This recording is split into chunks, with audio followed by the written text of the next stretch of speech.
Chapter 588. After cultivating to the Dongxian realm, one's 7 spirits and primordial spirit were extremely powerful. Any premonition or intuition was not groundless. Li Mu had not felt such a sense of danger for a long time. He pinched his fingers and divined, but he did not see anything. At the Dongxian realm, one could make preliminary predictions. Although he might not be able to predict anything, he could still sense something. If he did not sense anything, it was either that the other party could hide from the heavens, or that the other party was too powerful. The art of divination could not determine the strength of the other party. Unless he had cultivated this Tao to the point of perfection and reached the pinnacle of perfection. Unfortunately, divination was a supernatural power. The best divination art was in Xuanzong. Among the 6 Taoism heavenly books, Li Mu did not have Xuanzong's heavenly book. The heavenly books could sense each other. He could sense the other party, and the other party could sense him. After the owner of the heavenly book sensed Li Mu, he quickly approached him. Combined with the creepy feeling, Li Mu decisively kept the heavenly book. Although he was also thinking about the other party's heavenly book, acting rashly when he did not know anything was undoubtedly the most irrational choice. Li Mu thought for a while and said to Sheng Wanli, "Let's change direction." When he took out the heavenly book, he also sensed a response from the depths of the fallen god's land. The page of the Ghost Tao heavenly book must be there. He did not know about the other page of the heavenly book for the time being. He planned to get the other page first. Just as Li Mu put away the heavenly book, the white-clothed woman who was moving swiftly in the fog suddenly stopped. She held the heavenly book in her hand, but she could only sense the existence in the depths of the fallen god's land. The lady kept the heavenly book and said, "You're vigilant." She did not continue to pursue in the same direction as before. Instead, she changed directions and headed deeper into the land of the fallen gods. Her speed was very fast and she was not afraid of the spatial cracks at all. Even the wandering souls without intelligence seemed to be very afraid of her and did not dare to approach her. The woman in white continued to fly deeper into the land of the fallen gods. At a certain moment, her flying figure suddenly stopped. Below her was a tall mountain with rugged rocks. There were many caves on the mountain, and countless wandering souls flew in and out of the caves. This mountain was obviously a wandering soul nest. The yin qi in this mountain was very dense, which seemed to be the reason why the wandering souls had built their nests here. The woman in white looked at the mountain, and some emotions appeared in her usually cold and emotionless gaze. Nostalgia and memories appeared on her face, and when she looked at the mountain, they turned into hatred. She landed on the mountain, and the wandering souls fled in all directions. All the plants on the mountain withered in an instant. Not long after, the mountain began to rumble, and the entire mountain finally collapsed. In another direction, Li Mu and Sheng Wanli were floating in the air above a mountain. They looked down and instantly felt their scalps go numb. The fog in the land of the fallen gods was too dense, and one's divine senses and eyes could not see too far. They had actually unintentionally entered the nest of the wandering souls. For some reason, the yin qi in this mountain was very dense. The wandering souls had built their nests here. Although they did not have consciousness, they could instinctively use the yin qi to cultivate. Fortunately, Li Mu was protected by the Buddha's light. Otherwise, if these wandering souls swarmed over, not to mention him and Sheng Wanli, even if they had the Empress, they would still be trapped here by these ghostly things. Although the appearance of the 2 uninvited guests quickly alerted many wandering souls, the 2 of them held their hands tightly, and their bodies were wrapped in a ball of light. The wandering souls flew over, and before they could get close, they left at their fastest speed. Li Mu could even see the strong disgust and disdain on their faces. Looking at the overwhelming army of wandering souls, Sheng Wanli's face was a little pale. She said, "Let's get out of here quickly." Li Mu nodded. Just as he was about to quickly fly past this place with her, his eyes inadvertently glanced over, and he suddenly stopped. Li Mu felt that the mountain under his feet was extremely dense with yin qi.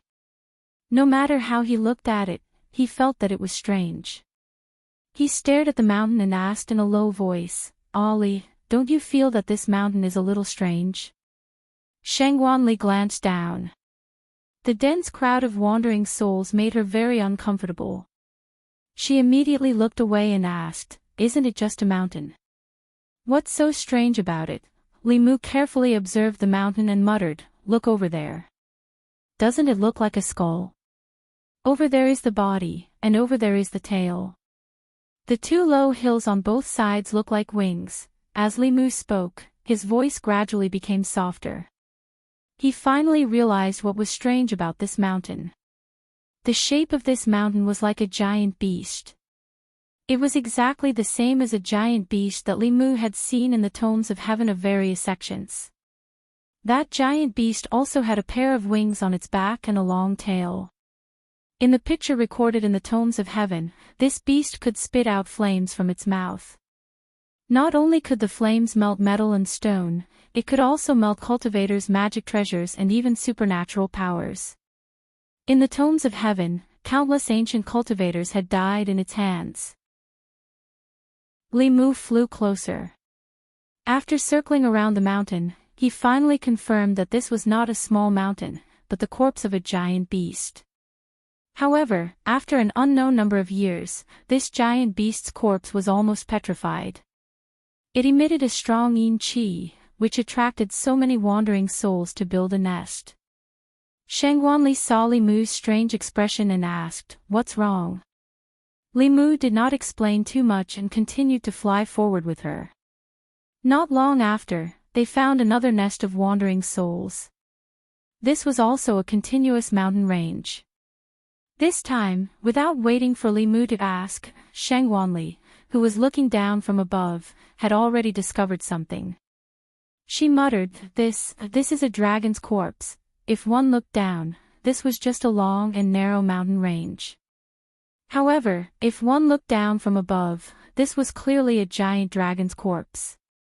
The two peaks that pierced into the fog were two dragon horns.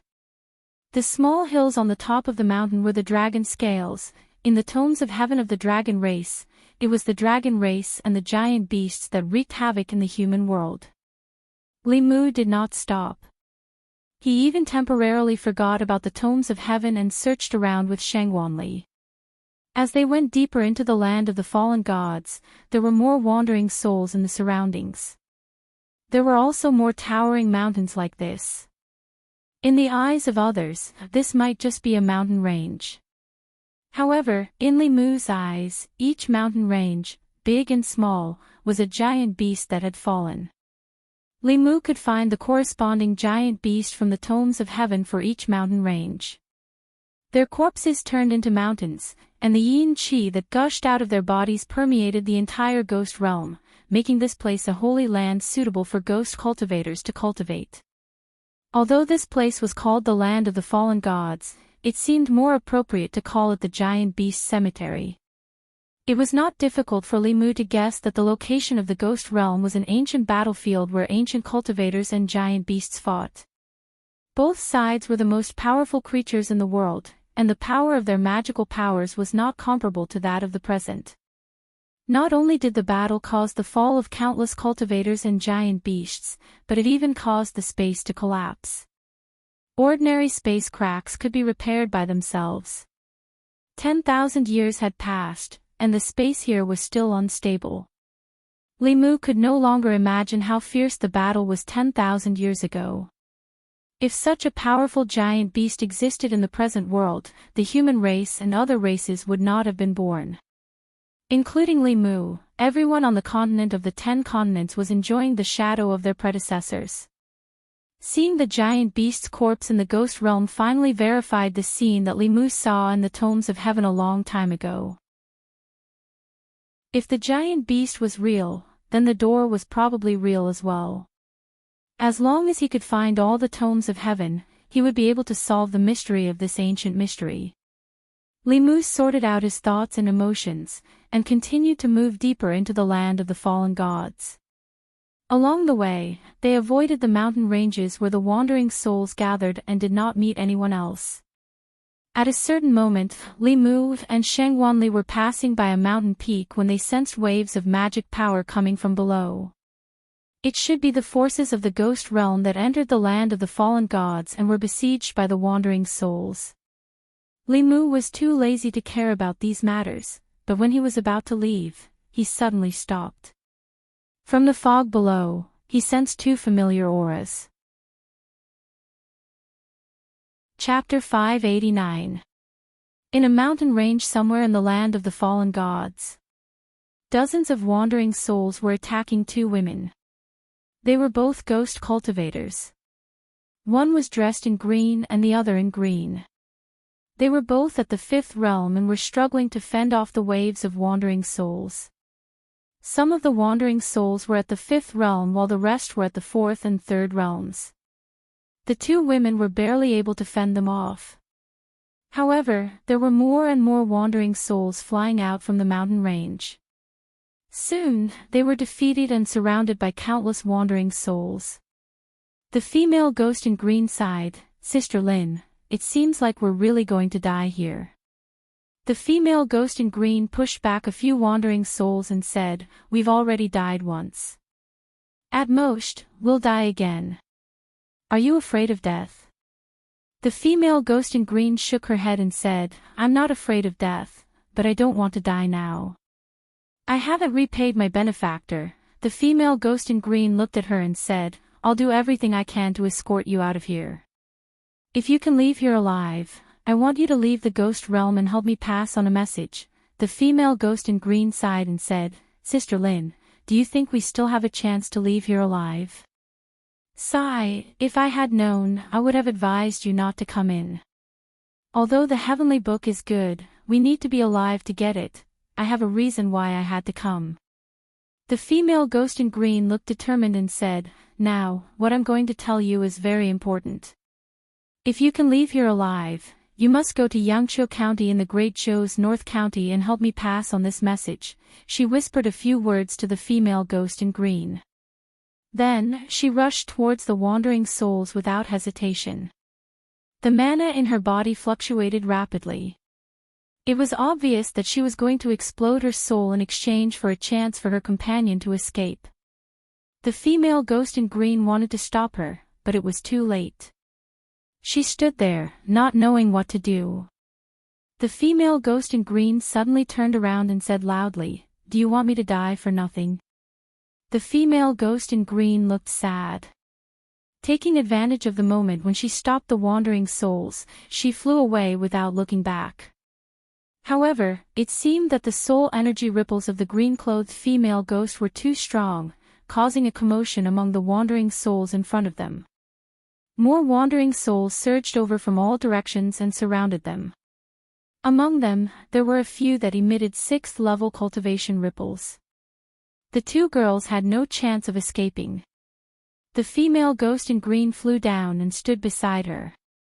She shook her head and said, "It seems that we are going to die together today." This wave of wandering souls was not something they could resist. Facing the powerful wandering souls, the green-clothed female ghost held her hand and closed their eyes, quietly waiting for their end. At this moment, a dazzling golden light suddenly descended from the sky. When the wandering souls touched the golden light, they let out ear-piercing screams and retreated. Two figures landed in front of the two women. The two women opened their eyes and felt that the golden light was very warm and very familiar. Looking at his back, the two women exclaimed at the same time, "Benefactor! Benefactor!" When the young man turned around, what they saw was an unfamiliar face. This caused them to be stunned, and at the same time, they became confused. Li Mu looked at the two female ghosts in front of him and asked in surprise, "Miss Lin, Xiao Yu, why are you two together?" Hearing this familiar voice, the green-clothed female ghost trembled and said excitedly, "Benefactor, it's really you." The green-clothed female ghost immediately floated over and said happily, "Benefactor, I'm not dreaming, am I? when he was above, Li Mu sensed these two familiar auras. One of them was Lin Wan, whom he met in Yangzhou County and was killed by her fiancé. Later, she turned into a female ghost and was saved by Su He. After Li Mu helped her solve the case, she went to the ghost realm. The other was Xiao Yu, who died unjustly and turned into a malicious ghost. What she did after she lost her mind was not tolerated by the imperial court. After staying in the Jinshan temple for a while, she also came to the ghost realm. Back then, Xiao Yu's cultivation was at the 5th realm, and now she was close to the peak of the 5th realm. Back then, Lin Wan's cultivation was only at the 2nd realm, and now she was at the peak of the 5th realm. Counting it, she was only a little slower than Li Mu's cultivation. Even so, it was incredible. Li Mu looked at them and asked curiously, "How did the two of you know each other?" Also, Miss Lin's cultivation has improved so quickly, Lin Wan explained. "When I first came to the ghost realm, I accidentally entered the unknown lands because I didn't know the way. Fortunately, I didn't die, and I even encountered some fortuitous encounters. That's why I was able to cultivate to the specter realm so quickly. As for little sister Xiao Yu, we didn't know each other at first, but a few years ago, the Hall of Souls tried to recruit us. Little sister Xiao Yu and I couldn't defeat the Hall of Souls alone, so we worked together to resist them." Li Mu shook his head and said, "Even though your cultivation is not bad, you shouldn't have come here to take the risk." Speaking of this, Lin Wan remembered something more important. The joy of seeing her benefactor was diluted, and she said nervously, "Benefactor, big sister Su is in danger." Hearing those words from her mouth, Li Mu's heart clenched. He quickly asked, "What happened to her?" Lin Wan said worriedly, "Big sister Su obtained that page of the heavenly book and was pursued by the experts of the ghost realm. She fled to the land of the fallen gods. I came here to find her." "What?" Li Mu's expression finally changed. He never thought that the one who obtained the heavenly book would be Su He. With her cultivation, it was impossible for her to survive in the land of the fallen gods. Even if she could avoid the spatial cracks that could be seen everywhere, she wouldn't be able to deal with these powerful wandering souls. At this moment, Li Mu no longer cared about the danger. He immediately took out a page of the heavenly book and closed his eyes to sense it. Just like last time, there were 2 places in the land of the fallen gods that had the aura of the heavenly book. The 2 pages of the heavenly book were very far away from him. One of them was moving at high speed. When Li Mu took out the heavenly book, that aura paused for a moment before changing direction and rapidly approaching him. Li Mu ignored it and focused on sensing the other aura. This aura was in the depths of the land of the fallen gods. It was motionless and seemed to still be in its original position. Li Mu didn't know if that page of the heavenly book was still with Su He, but the other heavenly book was moving faster and faster.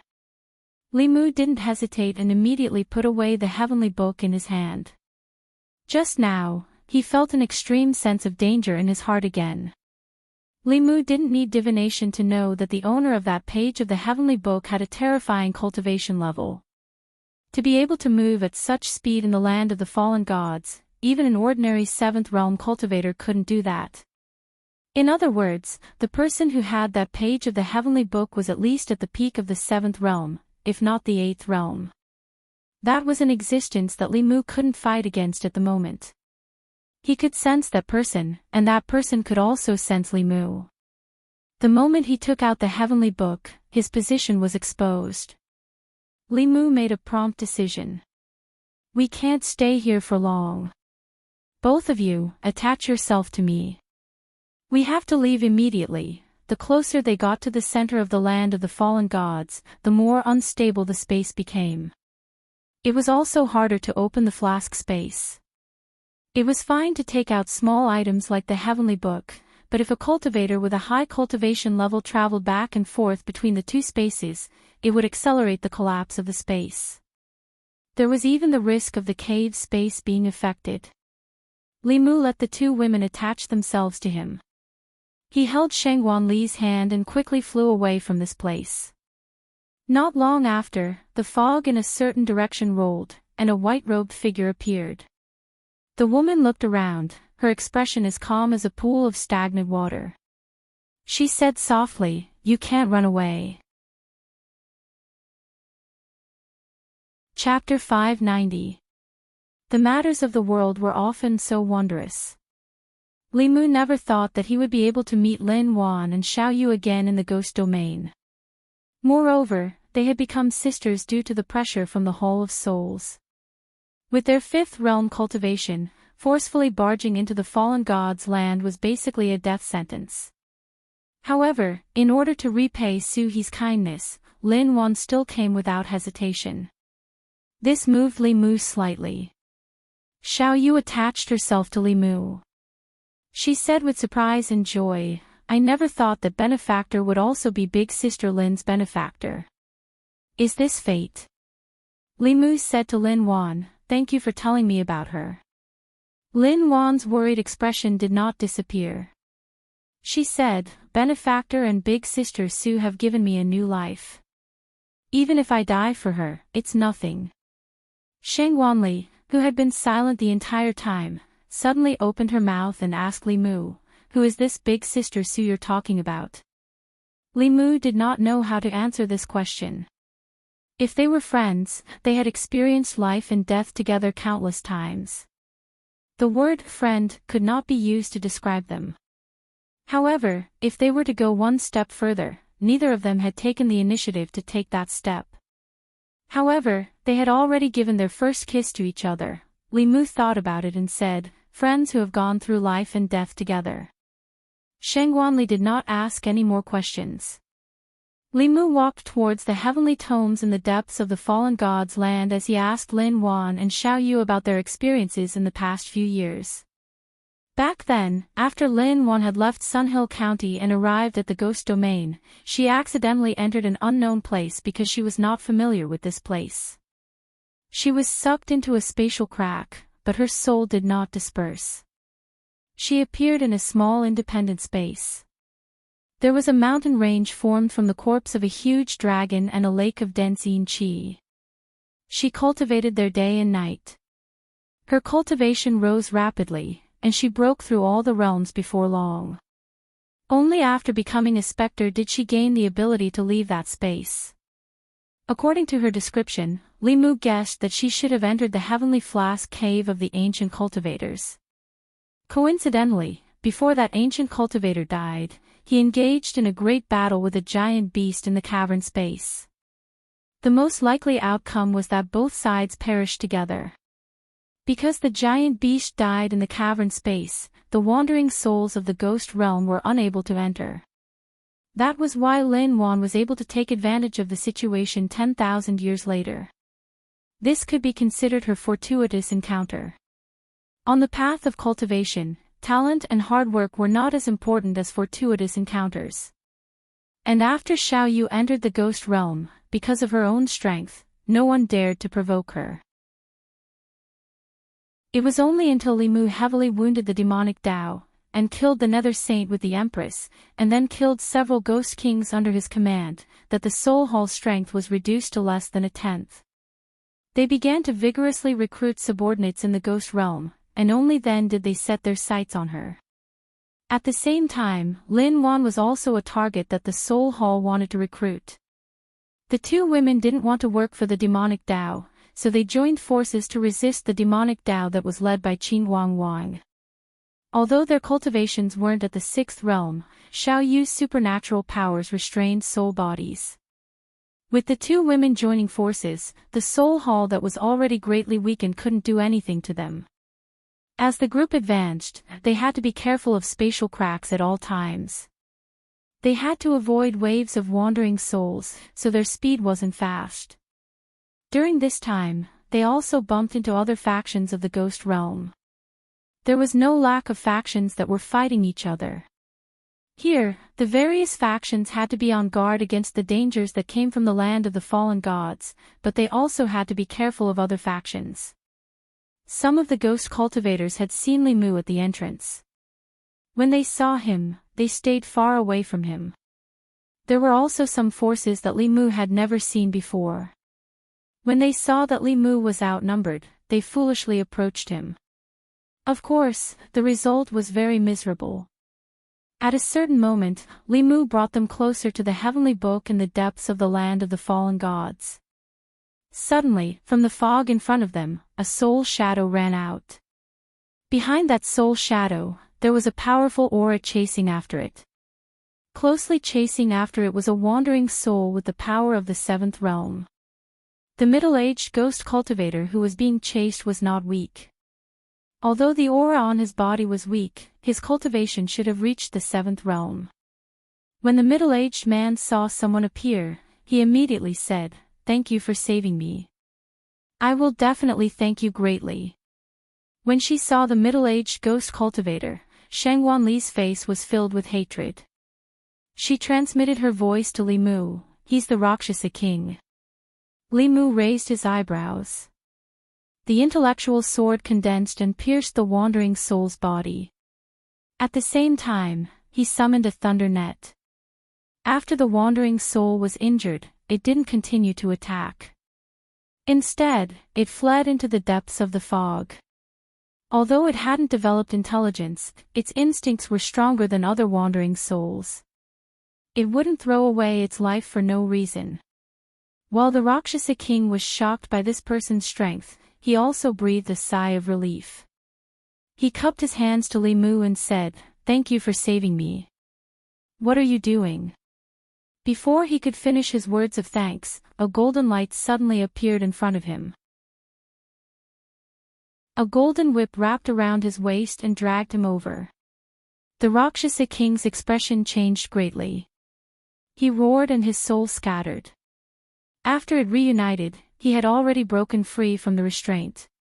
However, at this moment, a bell covered his head and trapped him inside. The Rakshasa king tried to break out of the bell, but he couldn't break it at all. He could only shout to the people outside the bell, "I'm the Rakshasa ghost king. You helped me. Let me out. I will definitely thank you greatly." Li Mu and Shangwan Li looked at him indifferently. They were indifferent to his words. The Rakshasa king continued, "The entire Fengdu city of the ghost realm belongs to me. I also have a huge treasure house. What do you want? I will try my best to satisfy you." Li Mu looked at Shangwan Li and asked, "Ah Li, what do you want to do with him?" Shangwan Li thought for a moment and said, "Let him hand over a wisp of his life soul." Handing over his life soul meant that he would be controlled by others later. Trapped in the bell, the Rakshasa king's face instantly darkened. He said coldly, "Don't even think about it. I'm a ghost hero. It's impossible for me to hand over my life soul to be your servant. If I wasn't seriously injured, how could I be trapped by you?" Li Mu looked at him and asked, "You won't hand it over, right?" The Rakshasa king's face was full of arrogance. He said coldly, "I'd rather die than hand over my life soul to you." Li Mu's mind moved, and the Tao bell started to shrink slowly.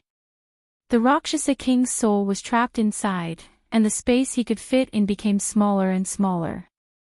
He could only continue to condense his soul power. However, the Tao bell could shrink infinitely, while the Rakshasa king's soul power could only shrink a little. Finally, when the Tao bell shrank to the size of a palm, the Rakshasa king's soul couldn't shrink any further. Inside the Tao bell, he shouted anxiously, "I'll give it to you. Is that not enough?" The Rakshasa king sullenly handed over a wisp of his life soul. He never thought that he would be so unlucky on this trip to the land of the fallen gods. First, he met a terrifying woman in white who severely injured him with one strike.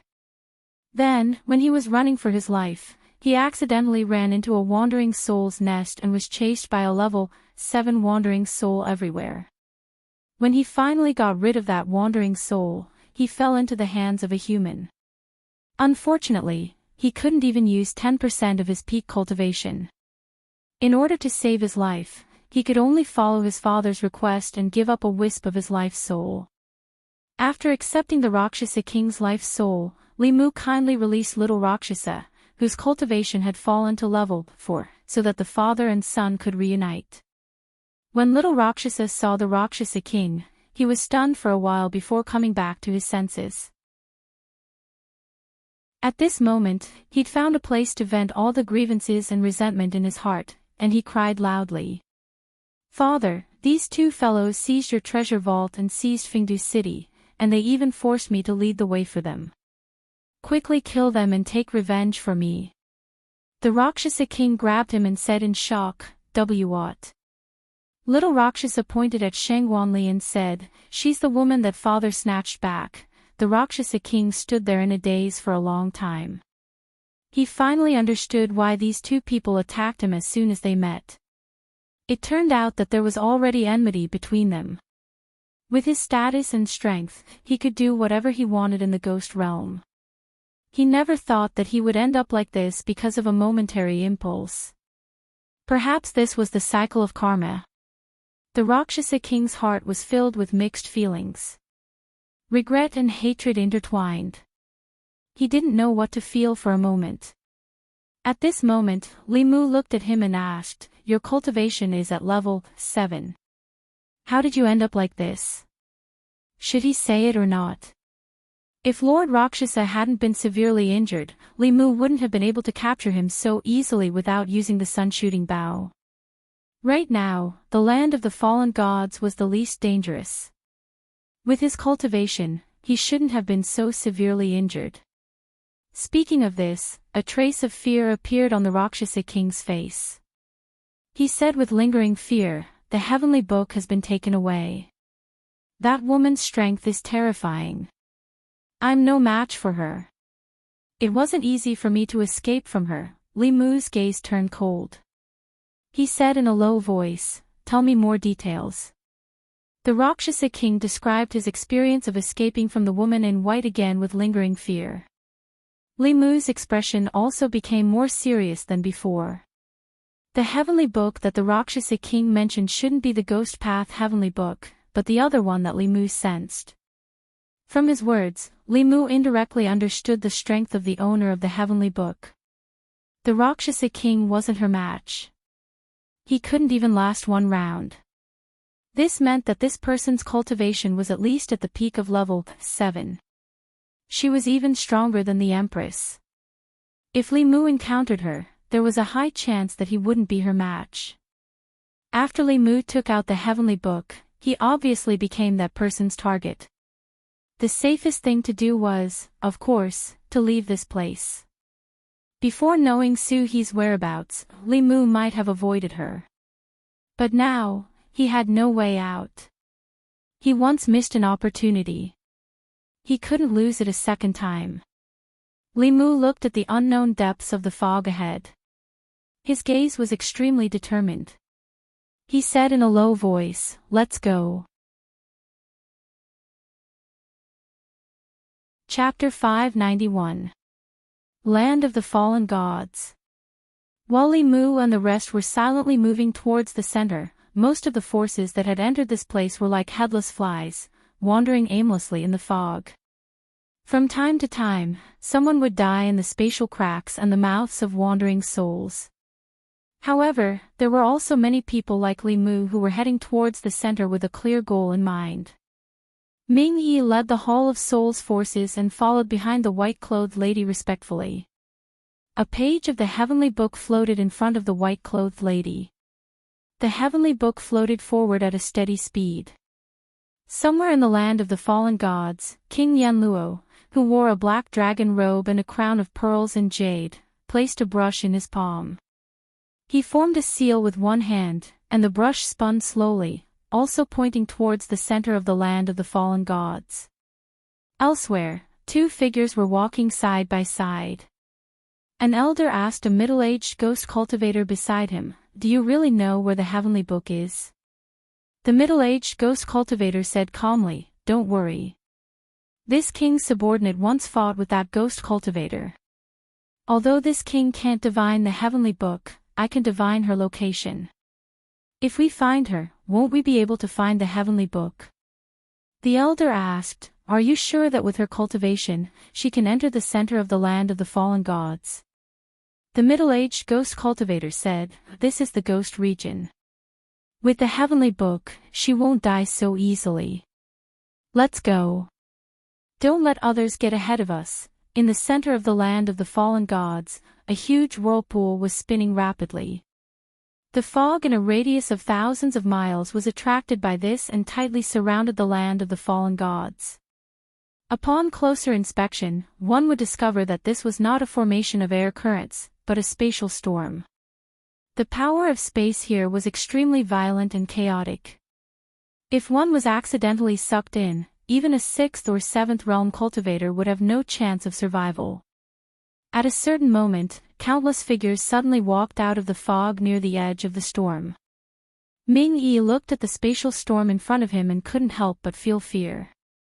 He respectfully asked the white-clothed lady beside him, "Fifth ancestor, is the heavenly book inside? How should we enter?"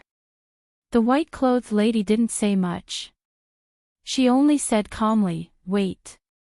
After receiving the order, Ming-Yi ordered the Hall of Souls members to sit cross-legged and wait quietly. Not long after, a figure walked out of the fog. It was a man wearing a pearl and jade crown. He was one of the Ghost Realm's 4 great ghost kings, Yama King. After seeing the Soul Palace people, a trace of vigilance appeared on his face. He maintained a distance from them and looked at the storm in the center of the Ghost Realm with a thoughtful expression. After another half a day, 2 more figures appeared from the fog in a certain direction. The Yama King took a look and discovered that it was the Azura King and the Yiksha King. Thus, of the 5 major factions of the Soul Palace, only the Rakshasa King had not come. The old man looked around and said, "King Yanluo, even the Soul Hall is here. The Rakshasa King probably won't let go of this opportunity. However, it's not easy to enter this spatial storm. After several forces arrived, none of them made any movements. They just waited silently. This spatial storm was also fatal to 7th realm cultivators like them. Before they figured out a way to enter, no one dared to act rashly. Several hours later, some movement came from a certain direction of the fog, and a few figures walked out from it. Rakshasa King, he really came. His aura is a little strange. Is he injured? The person who came was the Rakshasa King. Behind him was a man and 3 women. The Yama King looked at him indifferently and said, "Old ghost, you also came." The Rakshasa King looked back at him and said, "If even you can come, why can't I?" From the corner of his eyes, he saw the white-clothed woman in front of the Soul Hall group. Thinking of the terrifying encounter from before, he began to feel fear in his heart. However, when he remembered Li Mu's instructions, he forcefully suppressed his fear. He walked to the Yama King's side and sent a message with his divine sense, "That page of the heavenly book is in the spatial storm. None of us can enter. What's the point of waiting here?" The Yama King looked at him indifferently. This was a fact that he had to admit. He knew that the page of the heavenly book was in the depths of the fallen god's land, but he didn't expect it to fall into the eye of the storm. Even with their cultivation, entering this place was a 90% chance of death. It was not worth risking their lives for a page of the heavenly book. However, they had already come this far. They were unwilling to give up just like that. Therefore, they waited here in a stalemate with the storm. The Rakshasa King continued, "We can't get that page of the heavenly book for now. However, there's still 1 page of the heavenly book in the ghost domain. Old ghost, are you interested?" The Yama King sneered, "If there's such a good thing, would you think of me?"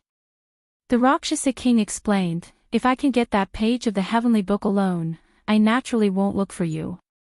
However, I was seriously injured because of that page of the heavenly book and almost died.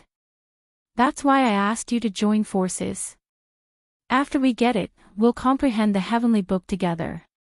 How about it?" The Yama King looked at the Rakshasa King, whose breathing was unstable. It was obvious that he was seriously injured. He frowned and asked, "Is what you said true?" The Rakshasa King said unwillingly, "If it wasn't for the fact that I can't do it alone, I wouldn't have looked for you. That page of the heavenly book is with the white-clothed woman from the soul hole. Her cultivation is very strong. I'm afraid only the four of us can defeat her. The Yama king looked in the direction of the soul hole. His gaze turned cold as he asked, "You dare to attack the demonic path?" The Rakshasa king sneered and said, "Don't forget where we are. Even if the people from the soul hall died here, who would know that we did it? The unknown lands are very dangerous. Perhaps they died in the spatial storm or the soul tide. We can take advantage of this opportunity to eliminate the soul hole. Otherwise, they will target us sooner or later." The Rakshasa king's words made the Yama king fall into a short period of contemplation. The soul hall in the ghost region was disliked by the four major factions. They even hated it. They had the backing of the demonic path and acted recklessly in the ghost region. They invaded the territories of the four major factions and even recruited many experts that originally belonged to them. Eliminating the soul hall was definitely something that the four major factions would love to see.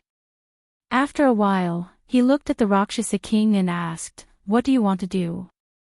The Rakshasa king said, "The two of us can't do this either. We have to call those two old ghosts together." The two looked at each other and slowly walked toward the Asura king and Yaksha king who were not far away. Limu looked at the four seventh realm ghost kings who were communicating silently. His gaze was calm and without any ripples.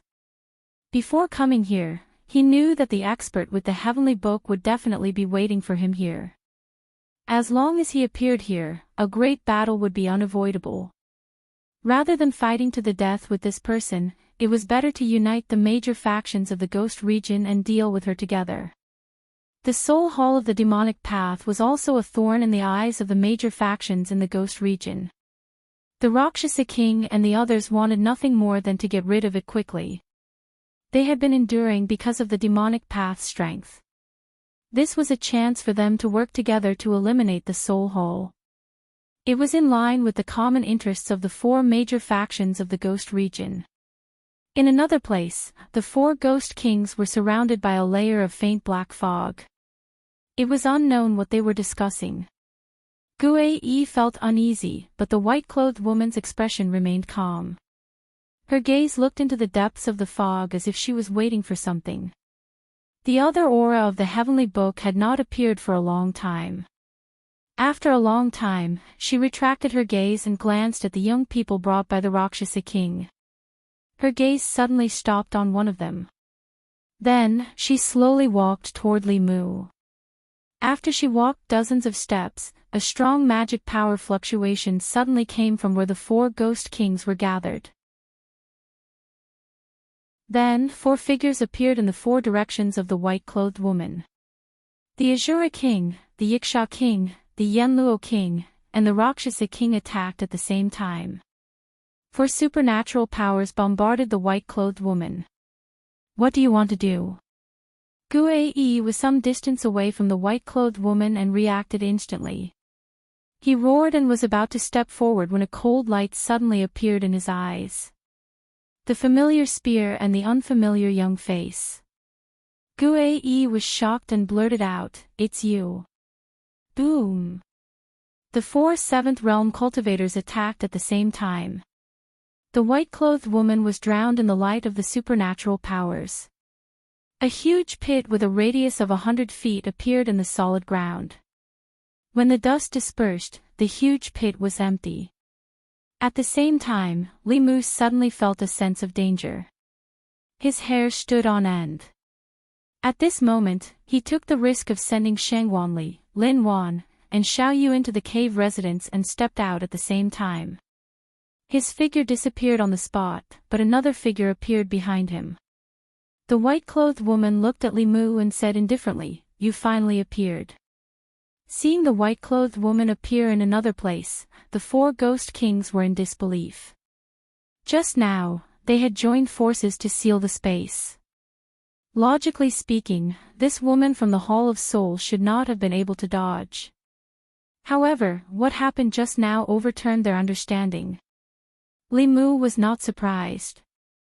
Even an elder like Gue had to be respectful to this white-clothed woman. She must be an old monster like Shui who had inherited memories for tens of thousands of years. Their strength could not be judged by common sense. Li Mu asked directly, "You are one of the 5 ancestors of the demonic way." The white-clothed woman was silent for a moment. Her expression was somewhat regretful, but also seemed to be reminiscing. She said, "It seems that Shui did die in your hands." Li Mu said, "He killed countless living beings just for his own cultivation. He deserved to die." The woman stretched out her hand. Her fingernails grew rapidly, emitting a faint cold light like 10 sharp swords. Seeing this, Devil King's expression changed drastically. He frantically warned, "Be careful. Her fingernails can directly injure us. Don't let her touch you." Just as Devil King finished speaking, the sun-shooting bow appeared in Li Mu's hand. He poured all of his magic power into the bow, locked onto the white-clothed woman, and shot out a golden arrow. The strength of these 10,000-year-old monsters could not be judged by common sense. Shui was only at the 6th realm, and Li Mu was already having a hard time dealing with him. This white-clothed woman's cultivation was clearly at the 7th realm. Li Mu did not hesitate and used his strongest attack. The arrow was shot out silently, but a black mark appeared in the space where the arrow passed. This was the sign of space shattering. At this moment, the 4 Ghost Kings' expressions changed. Even though they were far away, they could still feel the power of this arrow. If this arrow landed on their bodies, their souls would definitely be destroyed. The appearance of the sun-shooting bow caused the white-clothed woman's face to reveal an unprecedentedly serious expression. The speed of the arrow was extremely fast. Almost at the same time Li Mu shot it, it had already appeared in front of her chest, making it impossible for her to dodge. However, the white-clothed woman did not dodge. Just as the arrow was about to pierce through her chest, her left arm drew an afterimage and accurately caught the golden arrow. Boom! The arrow exploded, forming a black hole where it was. The white-clothed woman's left arm disappeared into the black hole in an instant, but her body teleported to another place. Li Mu did not seem too surprised. The sun-shooting bow was powerful, but it was not invincible. Back then, he had not even been able to deal with Shui with a single arrow, let alone the white-clothed woman who was even stronger than Shui. The white-clothed woman did not care about her missing left arm at all. She looked at Li Mu and said indifferently, "Although I don't know why the sun-shooting bow is in your hands, you can't unleash its full power with your cultivation. Furthermore, you can't shoot a second arrow." She was right. Li Mu had gathered all the power in his body to shoot the arrow. Right now, he only had a sliver of power supporting him. Even with the power of the mantra to rapidly recover his power, he would not be able to return to his peak in a short period of time. However, he had already achieved his goal. Li Mu smiled at the white-clothed woman. With a thought, the Law Bell immediately formed a suit of armor that covered his entire body. It followed him into the spatial storm. In the next moment, the white-clothed woman appeared at his original position. She reached out with her remaining right hand, wanting to grab Li Mu. However, she grabbed nothing but air. She could only watch as Li Mu was swallowed up by the spatial storm. Standing in front of the spatial storm, she held her missing left arm as a trace of blood gradually seeped out from the corner of her mouth. She took out a handkerchief from her bosom and gently wiped the corner of her mouth. However, she did not chase after him. Before she was injured, she might have been able to withstand the spatial storm. However, she had already suffered significant injuries from that arrow. She did not have the strength to forcefully break through the spatial storm. In this short period of time, the 4 Ghost Kings of the Ghost Realm had already disappeared without a trace. When they saw that arrow and the white-clothed woman who had taken it head-on, they already knew that this kind of battle was not something they could participate in. Xia Yi slowly walked over and asked with lingering fear, "Fifth ancestor, what do we do now? The white-clothed woman sat down with her legs crossed and said indifferently, just wait. He'll come out sooner or later. At this moment, Li Mu was completely enveloped by the armor of the Dao Bell within the spatial storm. He advanced with great difficulty through the chaotic streams of space. He was surrounded by violent spatial power. Once he lost the Dao Bell, his body and soul would be obliterated instantly. Li Mu was not worried about himself. Instead, he was worried about Su He. Even Li Mu, who didn't have the Dao Bell, found it difficult to resist the spatial turbulence, let alone Su He, who was only at the 5th level. Li Mu didn't dare to think too much about it. He continued to advance through the spatial storm. Every step he took here was incredibly difficult, and he wasn't even as fast as a normal person's walking speed. Li Mu moved forward step by step with great difficulty. After an unknown amount of time, he took another step and suddenly threw himself forward. Li Mu stabilized himself. He stepped on the soft green grass and the azure sky above him. Compared to a moment ago, the spatial storm was no longer there. There was also no resistance to his advance. It was as if he had entered another world in an instant. Li Mu turned his head. The wall of storm was right behind him, but it did not extend any further. The distance of this step was between heaven and hell. He suddenly sensed something and looked forward. There was a small lake in front of him. A woman was sitting on the grass beside the lake with her back to him. When Li Mu walked toward her, the woman also slowly turned her head. Chapter 592. On the lawn by the lake, their eyes met. Seeing the face that he had been thinking about for a long time, Li Mu's heart, which had been in his throat for a long time, finally relaxed. Su He stared at Li Mu in a daze. Her eyes were filled with astonishment. Li Mu looked at Su He. His lips moved several times. There were countless words in his heart that he wanted to say. After taking a deep breath, he only said, "Long time no see." Su He slowly floated over. Her eyes were filled with suspicion. She reached out and pinched Li Mu's face. Then, she touched his body from head to toe. Then, she asked in disbelief, "Is it really you?" Li Mu shrugged and said, "Haven't you already touched it?" Su He should know his body better than he did. After all, she had entered his body before, and more than once. In Su He's eyes, the astonishment and suspicion gradually turned into endless joy. She blurted out, "Why are you here?" Li Mu explained, "Originally, I came to the ghost domain to look for the heavenly book. On the way, I met Lin Wan. She said that the heavenly book was in your hands. So, I followed the response of another page of the heavenly book and came here." Su He glanced at him and then lowered her head. She did not let Li Mu see the disappointment in her eyes. She said calmly, "So you came to look for the heavenly book." Li Mu rejoiced, "Fortunately, I came here to look for the heavenly book. Otherwise, it would be impossible to find you." Su He was startled. Her expression was a little surprised and a little happy. She had never thought that Li Mu, who was as dull as a log, would say such words one day. If he had this performance earlier, there would not have been so many things in the past 2 years. When Su He fell into silence, Li Mu continued to ask, "Why did you leave without saying goodbye last time? Where have you been all this time?" Su He heaved a sigh of relief and said, "Humans and ghosts have different paths. I'm a ghost, so the ghost realm is naturally more suitable for me. After leaving the northern county, I came to the ghost realm to cultivate for a while. Later on, I randomly picked up a heavenly scroll and came here to avoid being hunted."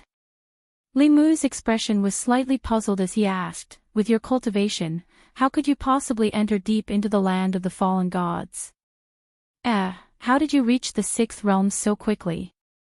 When she parted ways with Li Mu, Su He had just stepped into the 5th realm. Unless she encountered a great opportunity or was like Lu Hanyan and Li Qing, who had the support of a sect and the Realm Breaker pill, it was impossible for her to advance so quickly. Suhi rolled her eyes at him and said unhappily, "When we first met, you were still a small cultivator in the first realm. At that time, I was already in the fourth realm. Now, I'm in the sixth realm and you're in the sixth realm. Who's faster?" Li Mu said embarrassedly, "In the 2 years that we parted ways, I encountered some opportunities again." Suhi did not care about this question and explained, "Originally, I was only in the late stage of the fifth realm. However, after I obtained the Heavenly Scroll, I comprehended some ghost cultivation methods from it and somehow advanced. Later on, I was hunted down and fled here. Then, I accidentally got sucked into a spatial storm. I thought that I would definitely die, but when I woke up, I was already here. Until now, I still don't know where this place is. Li Mu, this is the center of the land of the fallen gods. It should also be the center of the spatial storm. Speaking of which, it was rather strange. A few dozen steps behind Li Mu, the spatial storm was strong enough to tear apart the body and soul of a 7th-level cultivator. However, there was no fog, no wandering souls, and no spatial rifts here. It was like a paradise. Li Mu continued to ask, "You didn't encounter any powerful wandering souls?" Suhi nodded and then shook her head. "I don't know why, but those wandering souls did not attack me. The wandering souls that only knew violence and killing actually let her go. The spatial storm also did not cause her any harm." Li Mu was almost certain that this was because of the Heavenly Scroll. Seeing that Suhi was completely fine here, Li Mu was relieved. Then, he said, "Can you let me see the page of the Heavenly Scroll that you obtained?" Suhi did not say anything. She took out a page of the Heavenly Scroll and handed it to Li Mu. Li Mu took the Heavenly Scroll and touched it with his spiritual sense. His consciousness quickly entered a familiar space. Familiar ancient cultivators, familiar beasts, and familiar battlefields. Li Mu saw in this page of the Heavenly Scroll that in that earth-shattering battle, the human ancient cultivators defeated the beasts in the end. However, the space where the battlefield was located was completely destroyed. The mountain-like corpses of the beasts lay on the battlefield. After their deaths, endless yin qi surged out from their bodies and completely changed the area, causing it to become a gloomy place where the sun could not be seen. The ghost domain was filled with spatial cracks because the space had collapsed due to the battle. Meanwhile, those wandering souls were formed from the remnant soul power of the beasts and ancient cultivators that died here. A portion of the soul power gathered together and gradually gave birth to soul power spirits over the long years. These soul power spirits did not have intelligence. Affected by the remnant baleful aura of the ancient battlefield, they would instinctively attack all people with souls and devour their soul power to strengthen themselves. The Ghost Dao Heavenly Scroll floated in Li Mu's hand. Li Mu extended his other hand and another 9 pages of the Heavenly Scroll appeared. Suhi was astonished. "How do you have so many Heavenly Scrolls?" Li Mu replied, "I'll explain it to you in the future." When the remaining 9 pages of the Heavenly Scroll appeared, another page seemed to be attracted and automatically flew into it. The door that appeared before Li Mu's eyes was even clearer than before. Outside the spatial storm, the white-clothed woman who was recuperating with her eyes closed suddenly opened her eyes. Just a moment ago, she had actually sensed the aura of 10 pages of the Heavenly Scroll. If she could obtain these 10 pages of the Heavenly Scroll, in addition to the 24 pages that the Demon Dao had collected over the past 10,000 years, only a few pages were not in their hands. Deciphering the secrets of the Heavenly Scroll would be just around the corner. In the quiet place at the center of the storm, Li Mu returned the Heavenly Scroll to Suhi and said, "When we get out, I'll decipher the entire contents of this page of the Heavenly Scroll for you." Suhi did not accept it and said, "It's better if you keep it. I can't comprehend much of it with the Heavenly Scroll in my hands." Li Mu looked at the wall of storm and said, then let's get out. Suhi shook her head. Although I don't know how I came in, with my current cultivation, I can't pass through that wall of storm. Moreover, with that wall here, this is the safest place in the ghost domain. Once we leave, I'm afraid the heavenly scroll will attract countless people to fight over it. At that time, there will definitely be 7th realm experts intervening. With our strength, we won't be able to protect the heavenly scroll. Li Mu smiled. Don't worry, I'll protect you. Suhi glanced at him and recalled some past events. A smile appeared at the corner of her mouth as she said, when I was in Yangqiu County, I never thought that there would be a day when I would be protected by you. Li Mu looked at her and suddenly said, if you're willing, I can protect you for the rest of your life. Suhi stared blankly for a moment, her expression at a loss. She muttered, what did you say? Li Mu looked into her eyes and said seriously, there was once a sincere feeling placed in front of me, but I didn't cherish it. It was only after I lost it that I regretted it. At that time, I swore that if the heavens gave me another chance, I would definitely say something to that girl. He held Suhi's ice-cold hand and asked, are you willing to let me protect you for the rest of your life? Suhi, who had always been bold and unrestrained, did not dare to meet Li Mu's gaze at this moment. She looked away and shook her head. You're a human, I'm a ghost. Humans and ghosts walk different paths. Li Mu asked, do you think I care about these things? Suhi slowly raised her head. If Li Mu cared about these things, there would not be her favorite, strange stories from a Chinese studio. She looked at Li Mu and suddenly said, ask me again. Li Mu asked, what? Suhi angrily pinched his waist. Li Mu quickly coughed and said seriously, are you willing to let me protect you for the rest of your life? Suhi looked into his eyes and said, I'm willing. The next moment, a breeze blew over. Li Mu fell on the soft grass and smelled the fragrance of the grass. Chapter 593. Li Mu lay on the grass and felt a cold touch on his lips. He was once again forcefully kissed by Suhi. But this time, Li Mu could respond to her. After a long time, their lips parted. Suhi pressed her face against his chest and said with some surprise, I thought that you would never say those words. Li Mu intertwined his fingers with hers and said apologetically, sorry for making you wait. Suhi looked up and blinked at him.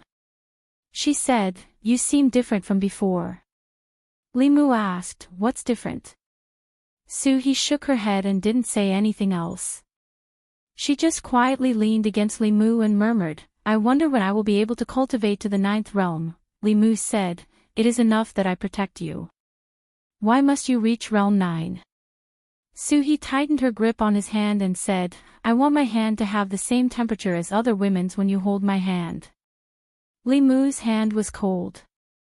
While she could turn into a human, she was still a soul body. The extreme mean attribute of a soul body could not be changed or disguised. Li Mu understood now that Suhi had left without saying goodbye because she felt that she and Li Mu were different. This was a knot in her heart that she still had not solved. As for level 9 cultivators, they were basically existences on another level. Reconstructing their physical bodies was not difficult for them. Li Mu held her cold hands with both hands and said, if you want to cultivate to the 9th realm, I will accompany you. Suhi's gaze was fixed on him. Not long after, Li Mu was once again pinned under her. Her slightly cold lips pressed against his again. This kiss was even longer. Then, she seemed to realize something and suddenly sat on top of Li Mu. Pressing against his chest, she looked down at him and asked, in the time that I was not here, how many experiences did you have with other women to become like this? She would find out about these things sooner or later. In the face of Suhi's questions, Li Mu could honestly answer. After a while, Suhi's shocked voice came from Li Mu's body.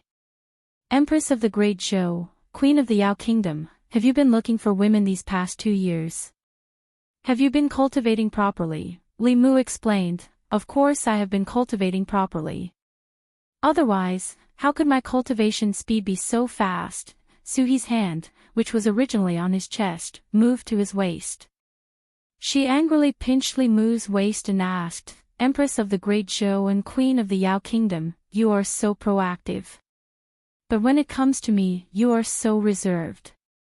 2 years ago, if you were like this, would I be behind them? I was clearly here before them. Seeing her chest heaving up and down because of anger, Li Mu explained, back then, I was young and ignorant. Back then, when it came to relationships, he was indecisive and submissive. After 2 years of experience, Li Mu had thought through many things clearly. So when he met Suhi again, he was so decisive and straightforward. He did not hesitate at all. He did not want to repeat the same mistakes. A large part of the reason for his change was the appearance of the Phantom Princess and the Empress, which led to his encounter with Suhi and the quick to cut the Gordian knot, Li Mu. Seeing her angry and indignant appearance, Li Mu pulled her into his arms and said, all right. When we get out, I will help you become the master of the ghost realm. This way, your status will not be inferior to theirs. Although Suhi's expression eased, she still curled her lips and said, with just you, a small Dongxian. Li Mu stood up while holding her hand and said, let's go, it's time to leave this place. I will also let you see what your future husband is capable of. Hearing Li Mu's self-description, Suhi's lips curled into a smile. She then looked at the nearby wall of storm and asked, how do we get out? Li Mu smiled and said, it's still the same as before. You can possess my body and leave the rest to me. On the lawn, Suhi took a step forward and entered Li Mu's body. Li Mu summoned the Dao Bell, which once again formed armor to cover his entire body. Then, he stepped into the wall of storm. The magical power in his body had long been restored, and the spatial storm could no longer obstruct him. In a great mood, Li Mu strode forward. In the land of the fallen gods, outside the giant spatial vortex, the white-clothed woman who was sitting cross-legged and recuperating suddenly opened her eyes. In front of her, a figure slowly walked out of the storm. She stood up, looked at Li Mu, and said indifferently, you've finally come out. Li Mu looked at her with an equally indifferent expression and said, you want my heavenly book, and I am also somewhat interested in yours. A rare smile appeared on the white-clothed woman's face as she said, the heavenly book is with me. If you want it, come and get it yourself. The white-clothed woman did not move, but the people of the Hall of Souls behind her could no longer hold themselves back. Ming Yi led King Qingguang and the other ghostly cultivators to surround Li Mu. At this moment, a double image appeared on Li Mu's body. Suhi appeared beside Li Mu and stood shoulder to shoulder with him. She stretched out her hands and formed a strange seal. Ming Yi had already condensed a ball of soul fire in his hand. His expression suddenly changed, and his body moved 30 meters to the side. Boom! Several spells and abilities bombarded the spot where he had just been, and a huge pit appeared on the ground. Ming Yi turned back to look at King Qingguang and the other 6th realm ghostly cultivators of the Hall of Souls and said furiously, are you crazy? How dare you attack me? At this moment, King Qingguang and the others were like wandering souls. There was no spirit in their eyes, and they actually attacked Ming Yi again. Ming Yi was instantly enraged. The aura in his body suddenly erupted. With his 7th realm cultivation, he instantly suppressed these people. However, he still could not understand the actions of King Qingguang and the others.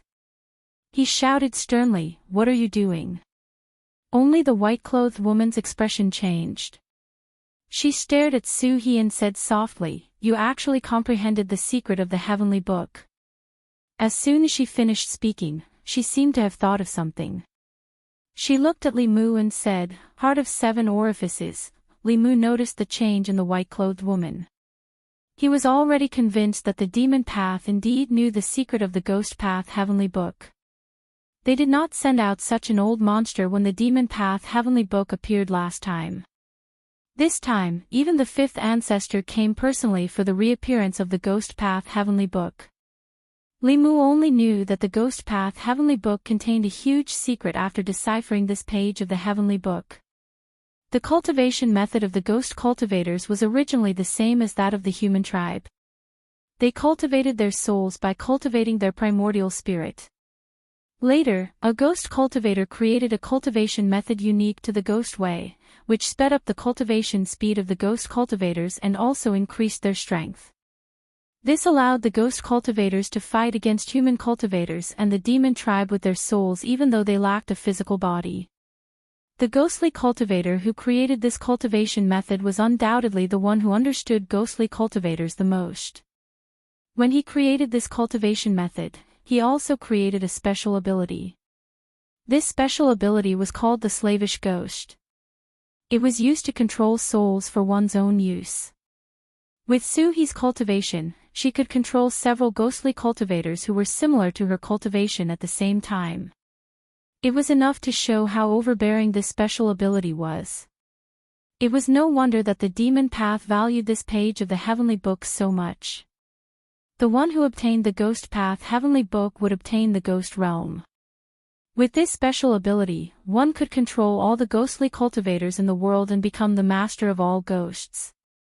Just as Ming Yi was dealing with King Qingguang and the others in exasperation, the fog in the distance began to surge violently. Wandering souls flew out from it and whistled toward the white-clothed woman. Chapter 594. There were two prerequisites for using the ghost slaying technique. Firstly, the caster had to be a ghostly cultivator. This technique was too overbearing. Once it was used, ghostly cultivators of the same level would not be able to escape its control. If it fell into the hands of another race, then almost all ghostly cultivators would be reduced to slaves. The expert who created this technique was a ghostly cultivator. Naturally, he did not want to see such a thing happen. This restriction basically prevented such a thing from happening. Secondly, the ghost slaying technique was not a standalone technique. To use this technique, one had to rely on the Heavenly Book. In other words, a ghostly cultivator who obtained the Heavenly Book and comprehended its mysteries would be the true master of all ghosts. As a ghostly cultivator, Suhi easily controlled King Qingguang and the others. Under her command, more wandering souls flew out of the fog and pounced on the white-clothed woman. Only a few of these wandering souls had reached the sixth realm. The rest were all below the sixth realm. With her current cultivation, she was still unable to control a seventh realm spirit ghost. Faced with the surging wandering souls, the white-clothed woman stood in place with a calm expression, allowing the wandering souls to drown her. The wandering souls shuttled through her body, but did not cause any harm to her. This was because the wandering souls' attacks were mainly aimed at the soul body. However, this fifth ancestor of the demonic way was a spiritual corpse. Her consciousness was hidden in her body, and she did not have a soul body at all. On the other hand, zombies absorbed the essence of blood and souls of humans, which greatly restrained these wandering souls. She only took a light breath, and the bodies of countless wandering souls collapsed, turning into the purest soul power, which was absorbed into her body. However, Limu did not expect these wandering souls to pose any threat to this 10,000-year-old monster. The moment the wandering souls blocked her, Limu had already drawn his bow and shot an arrow. The sun-shooting bow was drawn, and the arrow did not miss. No matter how she dodged, the arrow would definitely land on her body. The white-clothed woman had lost an arm. She used her other arm to grab the arrow. The golden arrow exploded, and her remaining arm was also swallowed by the power of space. However, the magic power that Limu had gathered with great difficulty was once again exhausted. The white-clothed woman lost her arms, but her aura became even more terrifying. She coldly snorted and said, "Even if you have the sun-shooting bow, what's the use? After shooting an arrow, you will still be at the mercy of others." Li Mu smiled. Oh, is that so? Just as he finished speaking, Suhi took a step forward and merged with Li Mu. Li Mu drew his bow again, and the sun-shooting bow shot out another arrow, heading straight for the white-robed woman. As soon as the arrow was released, it locked onto her. No matter how rich this woman's combat experience was, her cultivation level had only just reached the 7th realm. If one arrow from the sun-shooting bow could not kill her, then 2 arrows would do. After he found Suhi, the roles of the hunter and the hunted had changed. The white-clothed woman clearly did not expect Li Mu to have such a move. A white light appeared around her body, forming a white light shield. The white light shield blocked the arrow for a moment before it hit the white-clothed woman. Boom! With her body as the center, there was an earth-shattering explosion. The ripples of magic power spread out, pushing Gue Yi, King Qingguang and the others who were fighting far away. After the ripples dispersed, the white-clothed woman's figure appeared again. At this moment, she'd lost both her arms, her hair was disheveled, and her white clothes were tattered and covered in stains. Her body was covered in terrifying wounds, yet they were healing at a speed visible to the naked eye. In next to no time, her wounds had recovered to their original state, and even her arms had grown back. However, this did not mean that her injuries were completely healed. On the contrary, the aura that she exuded now was even weaker than when she lost both her arms. It was only about 20% of her peak. Even so, under the condition that Li Mu and Suhi's spiritual energy were depleted, this was enough to crush everything. The white-clothed woman looked coldly at Li Mu and said in a low voice, "If you don't have any other helpers, you can die now." After Suhi walked out of Li Mu's body, she formed a spell with both hands.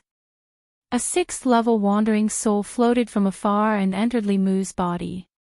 Li Mu picked up the sun-shooting bow, and the bowstring began to flash with golden light again. He smiled at the white-clothed woman and said, "Stop, these are all my ghosts." This time, the white-clothed woman's expression changed. She could withstand 1 or 2 arrows from the sun-shooting bow, and even a 3rd arrow. However, if Li Mu kept shooting like this, she would still die under the bow. The woman had clearly comprehended the secrets of the Ghost Path Heavenly Book. With her cultivation, all the ghosts in the ghost realm below the 7th level obeyed her orders. This was enough for Li Mu to shoot arrow after arrow. The white-clothed woman retreated and instantly disappeared into the fog. Facing an undefeatable opponent, she decisively chose to escape. The Sage sect had already lost Blood River. They could not lose her as well. Li Mu did not chase after her. The mana in his body had been exhausted, and he needed time to recover. He also did not have enough 6th-level wandering souls with him. If he rashly chased after her, the roles of the hunter and the hunted might change again. The 5th ancestor had already escaped, and Ming Yi did not want to continue fighting. Just as he was about to leave, his body suddenly trembled, and he felt a chill run down his spine. He turned around and saw that Li Mu's golden arrow had already locked onto him. Li Mu looked at Ming Yi and smiled coldly. He said lightly, "Why don't you try to move?" Ming Yi had already made a hand seal to escape. Under Li Mu's threat, he slowly withdrew his hand. He was well aware of the power of this arrow. If this arrow could seriously injure the 5th forefather, then killing him would not be a problem. At this time, King Qingguang and the others, who had escaped from Suhi's control, also regained their mobility. They retreated quickly and looked at Suhi with extremely frightened eyes. They clearly knew what had just happened. The woman in front of them was the most terrifying existence they had ever met in their lives. In front of her, they could not even think of resisting. Although they knew in their hearts that they could not attack Elder Ming Yi, their bodies did not dare to disobey her orders. They had never encountered such a strange situation before. They stood behind Ming Yi and lowered their heads, not daring to look at the woman in front of them. Ming Yi looked at Li Mu warily and asked, what do you want to do? Li Mu sneered and asked, what do I want to do? You were the ones who caused trouble for me first, and now you're asking me what I want to do. Don't you people of the Devil sect know what you're doing? Ming Yi's lips moved, and he was speechless for a moment.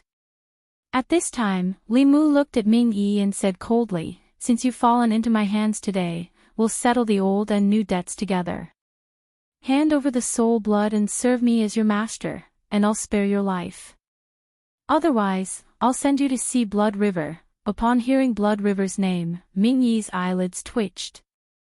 Li Mu had even killed the fourth ancestor, so it should not be difficult for him to kill him. However, it was difficult for him to accept this person as his master. Ming Yi hesitated for a moment. Li Mu released his hand and the arrow in his hand shot out. The powerful energy caused a spatial rift. Ming Yi's body collapsed under the arrow. Just as his primordial spirit was about to be devoured, Li Mu reached out and grabbed at the void. He used fishing for the moon at the bottom of the sea to fish out his primordial spirit. Li Mu looked at his primordial spirit and said, you still have one more chance. As soon as he finished speaking, Ming Yi's life spirit appeared in front of him. Li Mu did not hesitate when he shot the arrow just now. Ming Yi was only left with his primordial spirit and could not withstand a second arrow. After taking Ming Yi's life spirit, Li Mu naturally did not let go of King Qingguang and the others. Although the 5 ancestors of the demonic path had escaped, the people of the Soul Hall had all fallen into Li Mu's hands. As long as he subdued the other ghost kings of the ghost realm, the entire ghost realm would become his backyard. At that time, the demon kingdom would have Phantom Princess, the ghost realm would have Su He, and the Great Zhou would have the Empress. Li Mu would become the man behind the 3 most powerful women on this continent. Just thinking about it gave him a different kind of excitement. After the excitement, Li Mu felt like he had forgotten something. After thinking carefully, he opened the flask Heaven Space and released Shengwan Li and Little Yulin Wan.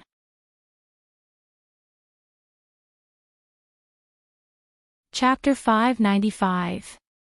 Big Sister Su. Lin Wan had just left the Demon Emperor's space when she saw Su He beside Li Mu. She quickly ran to her side and said excitedly, Big Sister Su, you're fine. That's great. Su He touched her hair and smiled. Long time no see. Lin Wan was indebted to Li Mu because he helped her take revenge. Su He had given Lin Wan a new lease on life. Without Su He, she would not have her current cultivation and situation. At most, she would only become a soul that died a tragic death in Yangqiu County. This is Xiao Yu, and this is Shengwan Li. Li Mu gave a simple introduction to Su He. Then, he said, this is not the place to talk. Let's go back to Fengdu City first. He had already obtained the Ghost Path Heavenly Book and met Su He. This was the biggest surprise of this trip. There was no need to stay in the land of the fallen gods. What he needed to do next was to help Su He control the ghost realm. Devil King had already been subdued by Li Mu. Feng Yi, King Qingguang, and the others had also handed over their life souls. Out of the 5 major factions of the ghost realm, only 3 were left. When they came here, they were attacked by countless wandering souls. On the way back, they were surrounded by wandering souls. Feng Yi and the people of Soul Hall were dumbfounded. King Qingguang and the other ghosts recalled the experience of being controlled by Su He. They were terrified. At that time, they were just like these wandering souls. They could not resist that woman's orders. Now that they thought about it, even if that woman told them to kill themselves, they probably would not have disobeyed. This was a kind of suppression that came from the depths of their souls. No matter how strong their minds were, they could not escape. As the group of people and countless wandering souls rushed out of the land of the fallen gods, Devil King looked at the empty treasury in Fengdu City. He wanted to cry, but no tears came out. That bastard had emptied his entire treasure pavilion, not leaving behind a single piece of spirit jade, a single strand of soul force, or even a single stalk of spirit medicine. At this moment, he was extremely conflicted. He hoped that Li Mu would come back. That way, he would have a chance to get back what originally belonged to him. The demonic path's white-clothed female corpse was extremely powerful. It was obvious that Li Mu was not her match. Even if he managed to escape from her grasp, he should be an arrow at the end of its flight. Thus, he still had a chance. At the same time, he also hoped that Li Mu would not return. After all, the might of that person's bow had truly intimidated the Rakshasa king. He had trained hard for more than 100 years to reach his current level of cultivation. A single arrow from the other party was enough to scatter his soul. Furthermore, his life spirit was still in the other party's hands. If he was not careful, his 100 years of cultivation would be destroyed by a single arrow. Just as Rakshasa King was feeling conflicted, an aura suddenly appeared outside Fengdu City. That was the aura of his life spirit. Thoughts ran through Luosha King's mind. Li Mu must have been chased by the female corpse in white and fled here. Now that Li Mu was seriously injured and his mana was exhausted, Luosha King had a chance to take back his life spirit and take revenge. At the thought of this, a murderous intent flashed in his eyes. His body shot up and rushed toward the entrance of Fengdu City. In Fengdu City, Li Mu, Su He, Shanghai Li, and the others slowly walked in. As soon as they stepped through the city gates, a powerful aura rapidly approached them. From afar, Rakshasa King saw Li Mu and the respectful Soul Hall cultivators following behind him. Among them was even 7th Realm Elder Ming Yi. After being stunned for a moment, Rakshasa King withdrew his murderous intent and landed in front of Li Mu. He said respectfully, "Welcome back to the city, my lord." Li Mu had come to Fengdu City this time. Other than the Soul Hall cultivators, there were also the Ghost Realm cultivators he had subdued outside the land of the fallen gods, as well as the 6th Realm Ghost cultivators he had captured at the beginning. As the Lord of Fengdu City, Rakshasa King was earnestly fulfilling his duty as a guide. As he invited Li Mu and the others back to the Ghost King Palace, he asked tentatively, "May I ask, my lord, where is that powerful demonic woman?" "She ran away." Li Mu said regretfully, "She also had a heavenly book. It's a pity that I didn't catch her." The heavenly books of the demonic Tao had always only been entered and not exited. They were the ones who robbed others, but no one robbed them. This was Li Mu's chance. Unfortunately, that old monster was too powerful and escaped too quickly. With Li Mu's current strength, he couldn't do anything to her. She ran away. The Rakshasa King's heart skipped a beat when he heard this. He had personally experienced how powerful that woman was. Although her cultivation level was only at the 7th realm, killing him was as easy as slaughtering a dog. Even Li Mu's terrifying archery skills had not been able to kill her, and he had been chased into the spatial storm by her. It had only been a short while, but the roles of the hunter and the hunted had been reversed. Not only that, Rakshasa King could tell at a glance that the people of the Hall of Souls had been subdued by Li Mu. He was curious and bewildered. What happened in the land of the fallen gods after they escaped? Only then did Rakshasa King realize that his escape might cause Li Mu's displeasure. He hurriedly explained, "My lord, please don't blame me. I'm really no match for that female corpse." Li Mu waved his hand and didn't intend to pursue the matter. Rakshasa King was finally relieved. A moment later, in the Ghost King Palace of Fengdu City, Li Mu called Ming Yi over and asked straightforwardly, "What's the method you mentioned last time that can prolong a cultivator's life?" Ming Yi shook his head and said, "I only know that there's such a method. Only the 3rd forefather and the 5th forefather know the specifics of the technique." Li Mu could tell that Ming Yi wasn't lying.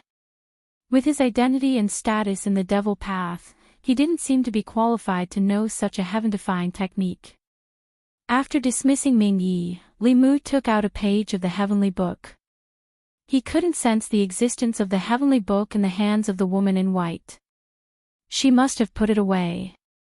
Although Li Mu had temporarily forced her to retreat, he only had the ability to contend with her in the ghost realm. Without a large number of wandering souls to provide him with magic power, he could only shoot one arrow at most. One arrow from the sun-shooting bow couldn't kill her.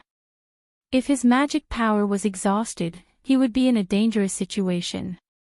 If his cultivation improved a little more and reached the level of the slovenly Taoist priest, this fifth forefather of the devil path wouldn't be much of a threat in his eyes. Li Mu was thinking about how to obtain the heavenly book in the hands of the woman in white. Shang Guanli walked in from outside and asked Li Mu, "What's your relationship with Sister Su?" Li Mu said, "Didn't I say it before?" "Friends of life and death," Shang Guanli snorted and said, "Your relationship doesn't seem like friends of life and death." Li Mu thought for a moment and said, "Let me tell you a story. Once upon a time, there was a scholar called Ning Kaichen and a female ghost called Nia Xiaoqian." After hearing Li Mu's story, Shang Guanli suddenly understood and said angrily, "So this is what you mean by friends of life and death? When I go back, I'll tell His Majesty that you and a female ghost." She looked at Li Mu with an incomparably angry expression. "You have two wives, Xiao Bai and Wan Wan, who are infatuated with you. In addition, you have His Majesty. You're still not satisfied. Is there anyone in this world more lecherous than you?" Little Rakshasa poked his head out of the hall and said, "Lords, my father asked me to guard outside. If you have any orders, you can call me at any time." Li Mu glanced at Little Rakshasa. He had to marry a new bride every month. Of course, there were people or ghosts more lecherous than him in this world. Shang Guanli understood Li Mu's gaze and looked at Little Rakshasa. Her face darkened and she said angrily, "Scram, don't let me see you again."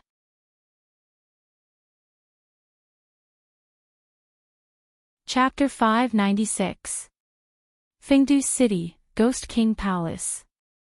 When Li Mu took away Rakshasa King's life soul and asked him to do things, he was reluctant. But this time, he suddenly became enthusiastic and arranged everything for Li Mu. He even asked his son to follow Li Mu and listen to his orders. Li Mu asked Little Rakshasa King to call Rakshasa King and Feng Yi, and said, "You two, come with me to Laoshan City." Fengdu City was the first large city that cultivators would pass through after entering the ghost realm. If they left Fengdu City and went deeper into the ghost realm according to the map, the next city they would pass through would be Laoshan City. Laoshan City was Azura King's territory. Since Li Mu already had the intention to help Suhi conquer the ghost realm, he would have to find the other three ghost kings sooner or later. Hearing Li Mu mention Laoshan City, Rakshasa King realized something and asked tentatively, "Sir, are we going to find Azura King?" Li Mu looked in the direction of Laoshan City and said, "After being divided for so many years, it's time for the ghost realm to be united." Rakshasa King heard this and showed a gloating expression. They were all four ghost kings. Why did he have to hand over his life soul while the other three were not restrained and could live freely? It was only fair that everyone was the same. He took the initiative to walk forward and said, "I'm familiar with the way to Laoshan City. I'll lead the way for you."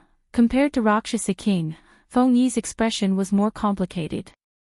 When facing Li Mu, the fifth ancestor escaped and he lost his physical body. His life soul was in Li Mu's hands. He did not dare to disobey his orders. Li Mu was very ambitious. He had conquered the Soul Hall and Rakshasa King, but he was not satisfied and wanted to conquer the ghost realm. With his strength that far surpassed ordinary Dongxian and that terrifying Bao, no one could stop him. It was only a matter of time before he conquered the other three ghost kings. With the addition of the Yao Nation and the Great Zhou, the Zhu continent and the Xing continent among the 10 continents would be under his control. A few years ago, he was still a nobody.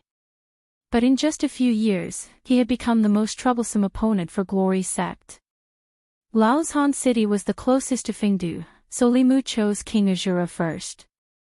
Suhi had Ghost Path Heavenly Book, and even though she couldn't control a 7th realm Ghost King, she could still suppress them quite a bit, so Li Mu planned to go with her. After Shang Wanli heard this, he stepped forward and said, "I'll go too." Li Mu waved his hand and said, "You won't be of much help even if you go. Just stay here." After being rejected by Li Mu, Shang Wanli watched as they left hand in hand. She clenched her fists and gritted her teeth. "What do you mean you can't help? You're just afraid that I'll disturb you." Lin Wan's face revealed a gratified expression.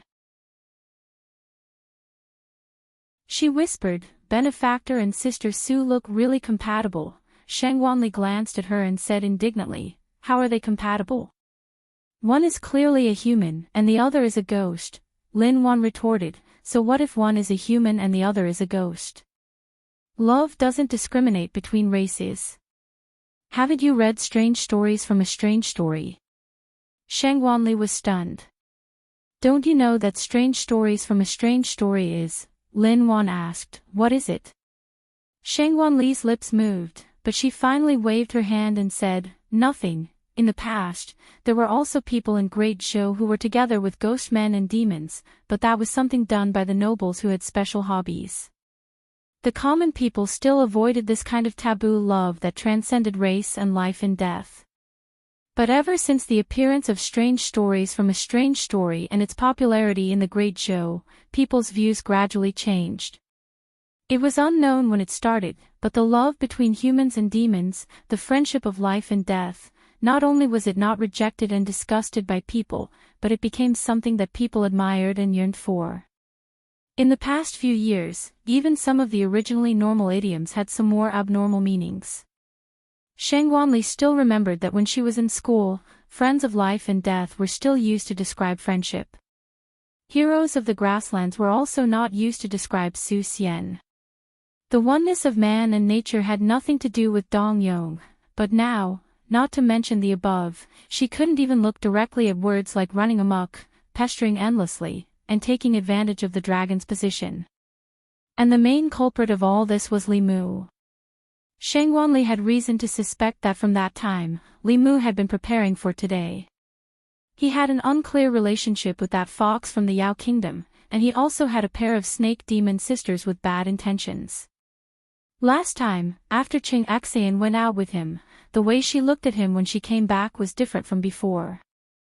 Now, in the ghost domain, he also had a female ghost that he had a good relationship with.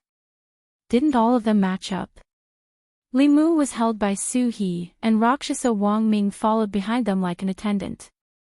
They walked on hurriedly through the fog of the ghost domain. When they first left Fengdu City, in fact, he could see that Shang Wanli was not very happy. But she was already full of complaints about Li Mu. If he brought her, a third wheel, along, he was afraid that the journey would not be peaceful. Walking hand in hand in the fog, Su He suddenly said, "You and Miss Shangwan, are you also?" Li Mu knew what she was talking about and hurriedly explained, "Don't misunderstand, the two of us are innocent. Besides, Ali likes women." This was really a big misunderstanding. Li Mu and Shang Wanli were rivals in love, not lovers. The difference of one word was 1,000 miles. She was still brooding over Li Mu snatching the Empress away. Su He glanced at him and said indifferently, "I'm just asking, why are you so nervous? In any case, there are already so many people in front of me, I don't mind having a few more behind me." Li Mu said helplessly, "How can there be so many?" Behind her, including Wan Wan and Xiao Bai, there were only 2 people. Su He asked, "Have you seen Inchin after that?" Li Mu had almost forgotten about the 2 snakes and didn't know how their cultivation was. He nodded and said, "I have seen her. She is now cultivating in seclusion in the East Sea. When she comes out, I will bring her to find you." Mang Mountain City wasn't close to Fengdu, but the roads that connected the major cities of the Ghost Domain didn't have any danger and could be passed through without worry. Even if Li Mu and the rest didn't rush at full speed, they still arrived at Mang Mountain City in 2 hours. From afar, Li Mu saw a majestic city in the mountains. It was situated in the fog of the ghost domain. Luo Sha King and Ming Yi didn't restrain their auras. When the four of them were about to reach the city gate, a light flashed outside Mang Mountain City.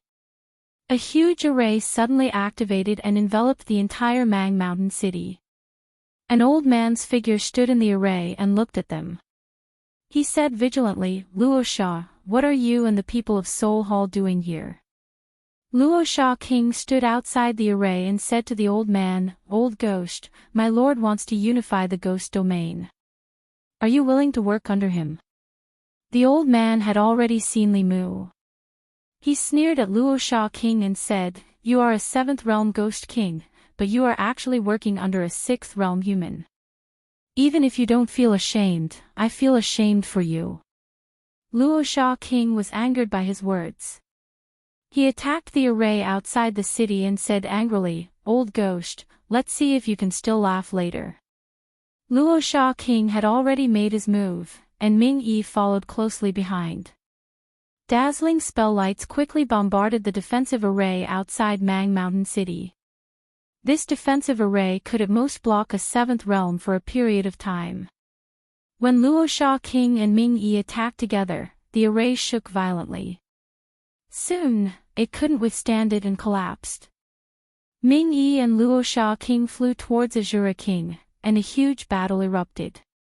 The all-out battle of two 7th realms was enough to destroy Mang Mountain City, not to mention 3 of them. To prevent the ghosts in the city from suffering an unexpected calamity, Li Mu summoned the Dao Bell. After the Dao Bell enlarged, it covered Mang Mountain City. Azura King was obviously no match for Luo Sha King and Ming Yi, but the 2 of them couldn't defeat him for a while. The 3 of them had similar cultivation. Under such circumstances, it was impossible to capture Azura King alive. If Azura King fought to the death, it would easily result in the 3 of them being defeated and injured. The Azura King did not intend to perish together with them. He was beaten back by the 2 of them. At a certain moment, he suddenly looked at Li Mu and shouted, "If you want this king to submit, then show me some real ability. Convince this king wholeheartedly. What kind of ability is relying on others?" Li Mu smiled when he heard that. He stepped forward and said, "Come back." Luo Sha King and Ming Yi gave up on Azura King and flew back to Li Mu's side. Li Mu flew up. An image appeared in Azura King's mind. His body trembled, and he immediately added, "If you want me to submit, don't use that bow." Azura King had already seen the power of the bow in this person's hand. If he took out that bow, Azura King probably couldn't even take a single arrow. At this moment, he was actually very aggrieved. If this person could really defeat him fair and square, it would be fine if he became his subordinate. However, this person was clearly only at the 6th realm. With the power of a Dharma treasure, he could pose a fatal threat to Azura King, who was at the 7th realm. No one would be able to accept this. Faced with Azura King's request, Li Mu nodded lightly and said, "Okay." Seeing that he agreed, Azura King's body exploded with a cloud of black fog. 4 malicious ghosts with 2 horns on their heads and sharp fingernails flew out from the black fog. These malicious ghosts all had the aura of the 6th realm. As soon as they appeared, they teleported and disappeared. When they reappeared, they had already surrounded Li Mu from 4 directions. Luo Sha King immediately warned Li Mu, "Sir, be careful. This old ghost's doppelganger is very powerful." As soon as he finished speaking, a dark cloud suddenly appeared above the 4 malicious ghosts. Lightning flashed in the dark cloud, and a fierce wind swept up. The 4 malicious ghosts were held back, and Li Mu's figure had already disappeared. All of this happened so quickly that even Azura King didn't have time to react. By the time he realized the danger, a figure had already appeared in the void behind him. An illusory small sword pierced through the back of his head. Azura King was slightly injured in an instant.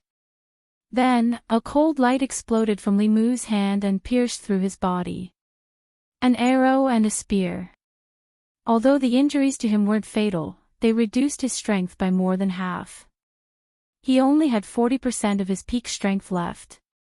Seeing Li Mu's spear piercing towards his throat again, the Azura King's expression changed drastically. He immediately said, "Stop. I submit, I submit."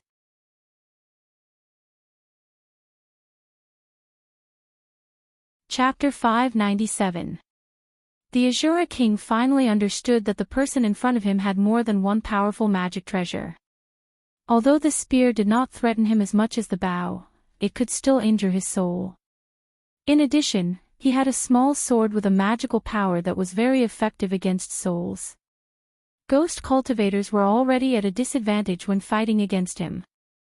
Although he might be able to hold on for a while longer if he used all his trump cards, he would suffer more than just light injuries.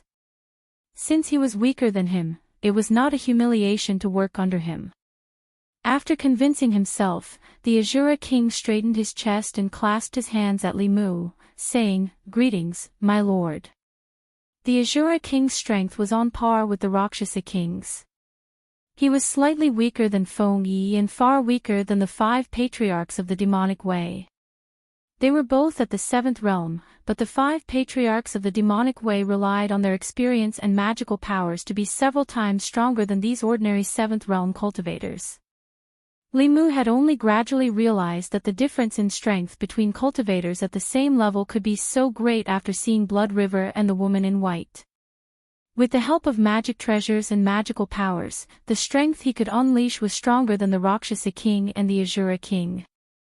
It was inferior to the 5 patriarchs of the demonic way, and also inferior to the Empress. He still had a long way to go before he could fight against Xuanzong head-on. The Azura King gave in so easily. The Rakshasa King's expression was somewhat disappointed. Back when he was under Li Mu, he had suffered a lot and suffered a lot. He had no choice but to submit to him. The Azura King, this old fellow, was sensible enough to bow his head so quickly. He only suffered some light injuries, which made the Rakshasa King feel a little unbalanced. He looked at the Azura King with resentment and said, "Hurry up and hand over your life spirit." The Azura King's expression changed slightly. Submitting was one thing, but handing over his life spirit meant that his life was completely under the control of the other party. He had cultivated bitterly for more than 100 years to achieve his current cultivation. He was not a slave. Li Mu waved his hand and said, "There's no need for a fate spirit. From now on, as long as you don't have any second thoughts and wholeheartedly work for the ghost realm, it will be fine." The Azura King was different from the Rakshasa King Ming Yi. Li Mu had no enmity with him, so there was no need for him to take his life spirit. Just like in the Demon Kingdom, he had the soul blood of the Blue Wolf King, but the 9 Heaven Snake King and the Flying Bear King were still free, just like before. The Azura King heaved a sigh of relief and glared at the Rakshasa King. Although Luo Sha King was unhappy, he didn't dare to say anything since Li Mu had spoken. He took the initiative and said, "After leaving Laoshan City, the next destination is Yiksha King's Yiksha Kingdom. Sir, let me lead the way." After the Azura King also submitted, only the Yiksha King and the Yama King were left in the ghost realm. When Li Mu and the others arrived at the Yiksha Kingdom, the Yiksha King's behavior was exactly the same as the Shura King's. However, unlike the Shura King, the Yiksha King didn't resist at all when he saw that the 2 Ghost Kings and the Demon Dao Elder had submitted to Li Mu. He directly chose to submit. Faced with such a lineup, he had no other choice.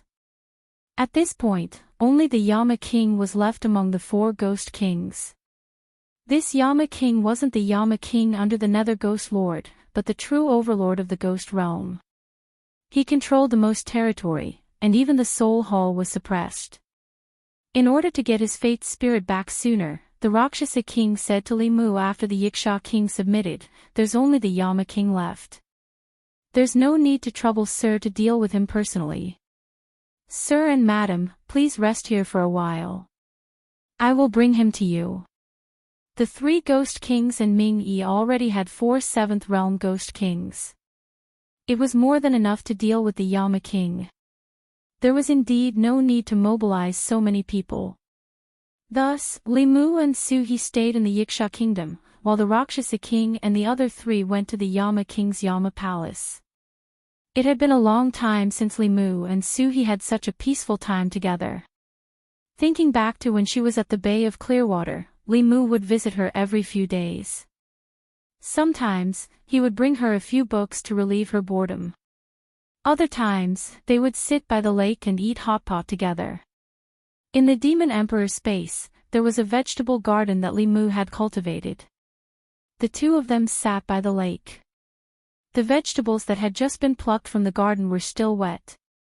Li Mu put a few leaves into the pot and inadvertently turned his head. He saw that Su He was staring straight at him, her gaze somewhat absent-minded. Li Mu stretched out his hand and stroked a few strands of hair in front of her forehead. He smiled and asked, "What's wrong?" Su He smiled and said, "It's nothing. It's been a long time since we sat down and ate together like this." The last time the 2 of them sat facing each other and ate hot pot together, Li Mu was still a small bailiff who would come to the Bay of Clearwater to find her whenever he was in danger. After a few years, he could already take charge of an area on his own. His subordinates were all 7th Realm Ghost Kings that they couldn't even look up to before. Li Mu and Su He finished their hot pot, but the Rakshasa King and the others still hadn't returned. There wouldn't be any problem for the 4 of them to deal with the Yama King. Even if the Yama King fought with all his might, the battle would be over in a very short time. Moreover, the possibility of the Yama King fighting back against 4 7th Realm Ghost Kings was very small. Li Mu and Su He waited for several more hours but still didn't see them. This period of time was enough for them to go back and forth from the Yiksha Kingdom to the Yama Palace several times. Li Mu sensed that something was wrong. He held Su He's hand and said, "Let's go and take a look." In the depths of the Ghost Realm, on top of a mountain that looked like a giant beast, a huge cage floated in the air. The Azura King, the Rakshasa King, the Yiksha King, and Gue were trapped inside the cage. No matter how they attacked, they couldn't break out of the cage. In front of the cage, the Yama King was wearing a black robe and a pearl and jade crown. He held a brush in one hand and coldly looked at the ghosts trapped in the cage. In front of him, there was another figure wearing a long robe and a crown. This old man was dressed in the same way as the Yama King. The Rakshasa King was trapped in the cage. He was both shocked and angry. He shouted, "Old ghost, I'm doing this for your own good. Considering our many years of friendship, you'd better listen to me. When that person comes, this matter won't be resolved so easily." The Yama King sneered and said disdainfully, "Friendship? The friendship you're talking about is bringing these people to persuade me to serve someone else as my master?" The Rakshasa King explained, "A wise man submits to circumstances. Have you forgotten about that bow of his?" Recalling that terrifying bow, the Yama King's expression changed slightly. He looked at the old man beside him and asked, "Master, what kind of magic treasure is that?" The old man fell into deep thought. After a long time, he spoke again, "What you saw should be Ao Xian Sun Shooting Bow. This bow condenses magic power into arrows and can kill enemies above their level. The stronger the magic power of the wielder, the stronger the bow. Ao Xian used this bow to conquer the 10 continents. After Ao Xian fell, this bow never appeared again." The Yama King whispered, "Sun Shooting Bow." At this moment, the fog in the distance rolled and fluctuated. 2 figures walked out from it. The Rakshasa King was overjoyed. He immediately said, "Sir, you're here. The old ghost beside the Yama King is very powerful. You must be careful." Actually, even without the Rakshasa King's reminder, Li Mu had already sensed that the old man's yin qi was very majestic. It was much more powerful than the Rakshasa King. Li Mu couldn't even be sure who was more powerful between the old man and the 5 ancestors of the demonic Tao. Su-hee's expression also became very serious. She said, "Be careful, he's very powerful." Li Mu didn't hesitate. With a thought, the sun-shooting bow appeared in his hand. The old man looked at the bow in his hand and said indifferently, "It really is Ao Xian's sun-shooting bow." Li Mu was slightly shocked. Another person who recognized the sun-shooting bow and could even call out Ao Xian's name. Could it be that this ghost also inherited some old monster's memory? The old man continued, "Let me see how much of the sun-shooting bow's power you can unleash." Before he could finish his sentence, his figure had already disappeared. At the same time, Li Mu also released the bowstring. The mana in his body was instantly drained, and a ray of golden light shot out. The golden light pierced through the void, and the old man's figure appeared in front of him. His body was condensed from black fog, and there was a big hole in his chest. The aura on his body was also slightly weaker than before, but the hole was constantly wriggling and quickly recovered to its original state. The old man's aura was still powerful, but Li Mu was already a lamp that had run out of oil. Seeing this, Su-hee formed a seal with both hands. From the mountain below, several ghostly figures suddenly flew out. A few 6th-level ghostly cultivators under the command of the King of Hell were under her control. They surrounded Li Mu and were ready to provide him with mana at any time. Just as Li Mu borrowed the mana of a ghostly cultivator and was about to shoot a second arrow, he noticed something strange. Ever since Su-hee had taken control of these ghost cultivators, the old man's expression had undergone a huge change. From shock, to disbelief, to trembling with excitement. The next moment, he faced Su-hee and knelt on one knee.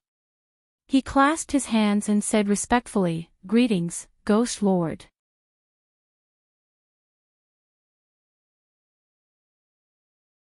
Chapter 598.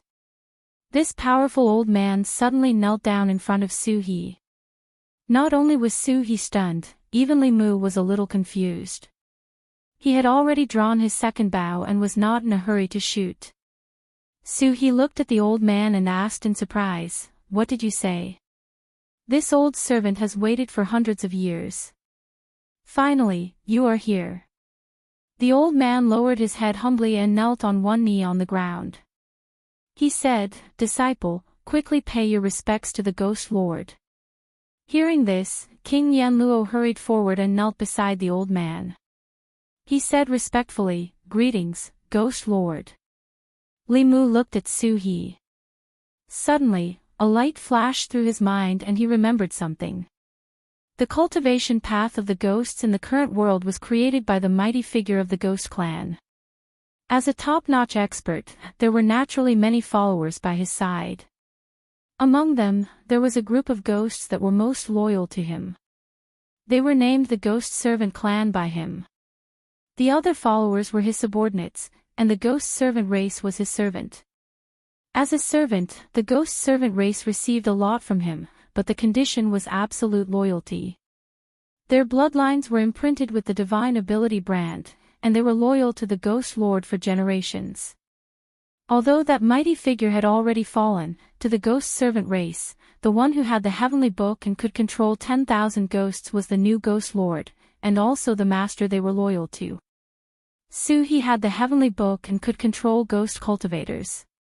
She was the master of the Ghost Servant race. This kind of servant was not like the Rakshasa king. Li Mu had used forceful methods to recruit subordinates. Their loyalty came from their bloodline and soul. They would never betray him. Li Mu whispered a few words to Su-hee. Only then did Su-hee recover from her shock. She said to the old man and King Yanluo, "Get up." "Thank you, Ghost Lord." The old man and King Yanluo got up. Su-hee looked at the Rakshasa king and the others trapped in the cage and said, "Let them out." "Understood." The elder nodded in agreement. Then, he waved his hand, and the cage opened automatically. Luo Sha King and the other 4 demons flew out. This person's strength was unfathomable. If he had been by their side in the land of the fallen gods, it would have been difficult for the female corpse in white to escape. Although the first Ghost King had fallen a long time ago, he had left behind a huge inheritance for his successors. Any master of the Ghost Dao Heavenly Book could command the Ghost Servant clan. Yama Mountain, inside the main hall at the highest point. Suhi sat on a huge stone chair in front of the hall. The old man and King Yama stood below and said respectfully, "Your servant has been waiting for you for 500 years, 500 years. Hearing that, Rakshasa King was shocked. He could not help but exclaim, "How can anyone live for so long?" The Asura King and Yaksha King were also shocked. Only Ming-Yi looked indifferent. He even looked at the three demons with disdain and said, "Frogs at the bottom of a well. 500 years is nothing. There are experts in this world who have lived for 5,000 years. When the old man recognized the sun's shooting bow and called out Ao Xian's name, Li Mu knew that he was also an old monster who inherited his memories. He had at least 2,000 years of memories. Li Mu gave a simple explanation. Only then did the Rakshasa King understand. The Asura King was moved. He said in a low voice, "Why didn't I think of such a good idea? When my lifespan is about to end, I can use this method to pass on my memories. Wouldn't that make me immortal?" The Rakshasa King glanced at him and said indifferently, "Aren't you lying to yourself? When the time comes, you'll still be dead.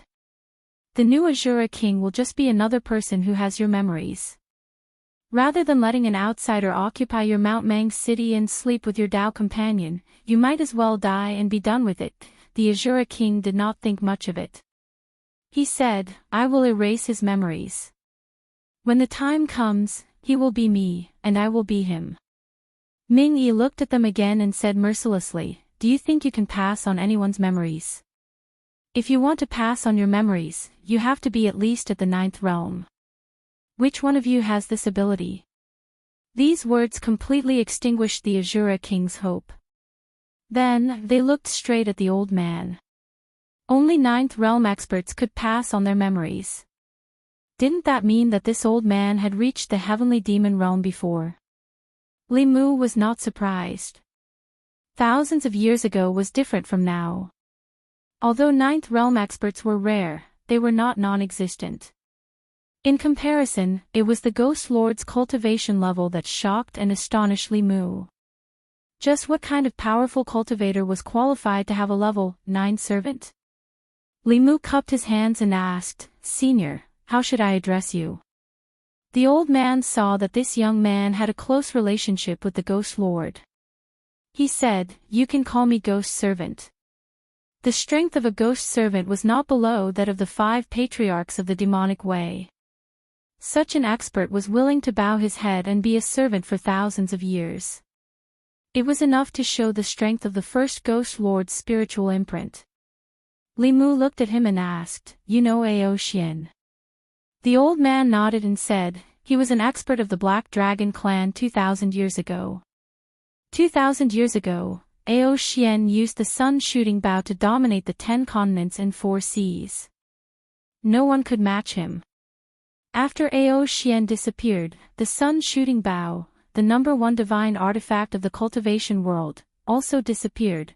Li Mu continued to ask, "The #1 divine artifact?" The old man's face revealed a look of reminiscence. He then said, "Ao Xian's cultivation was not the strongest at that time, but after he obtained the sun shooting bow, he began to sweep through experts of the same level. Even the only 9th realm heavenly demon of the continent at that time fell at his hands. From then on, the cultivation world recognized the sun shooting bow as the #1 divine artifact." Li Mu thought for a moment and asked, "Who made the sun shooting bow?" After comprehending the heavenly tomes, Li Mu also knew how top-grade magic treasures like the Dao Bell and the sky-piercing spear were made. He only could not understand the sun shooting bow. The method of making this bow was not recorded in the heavenly tomes.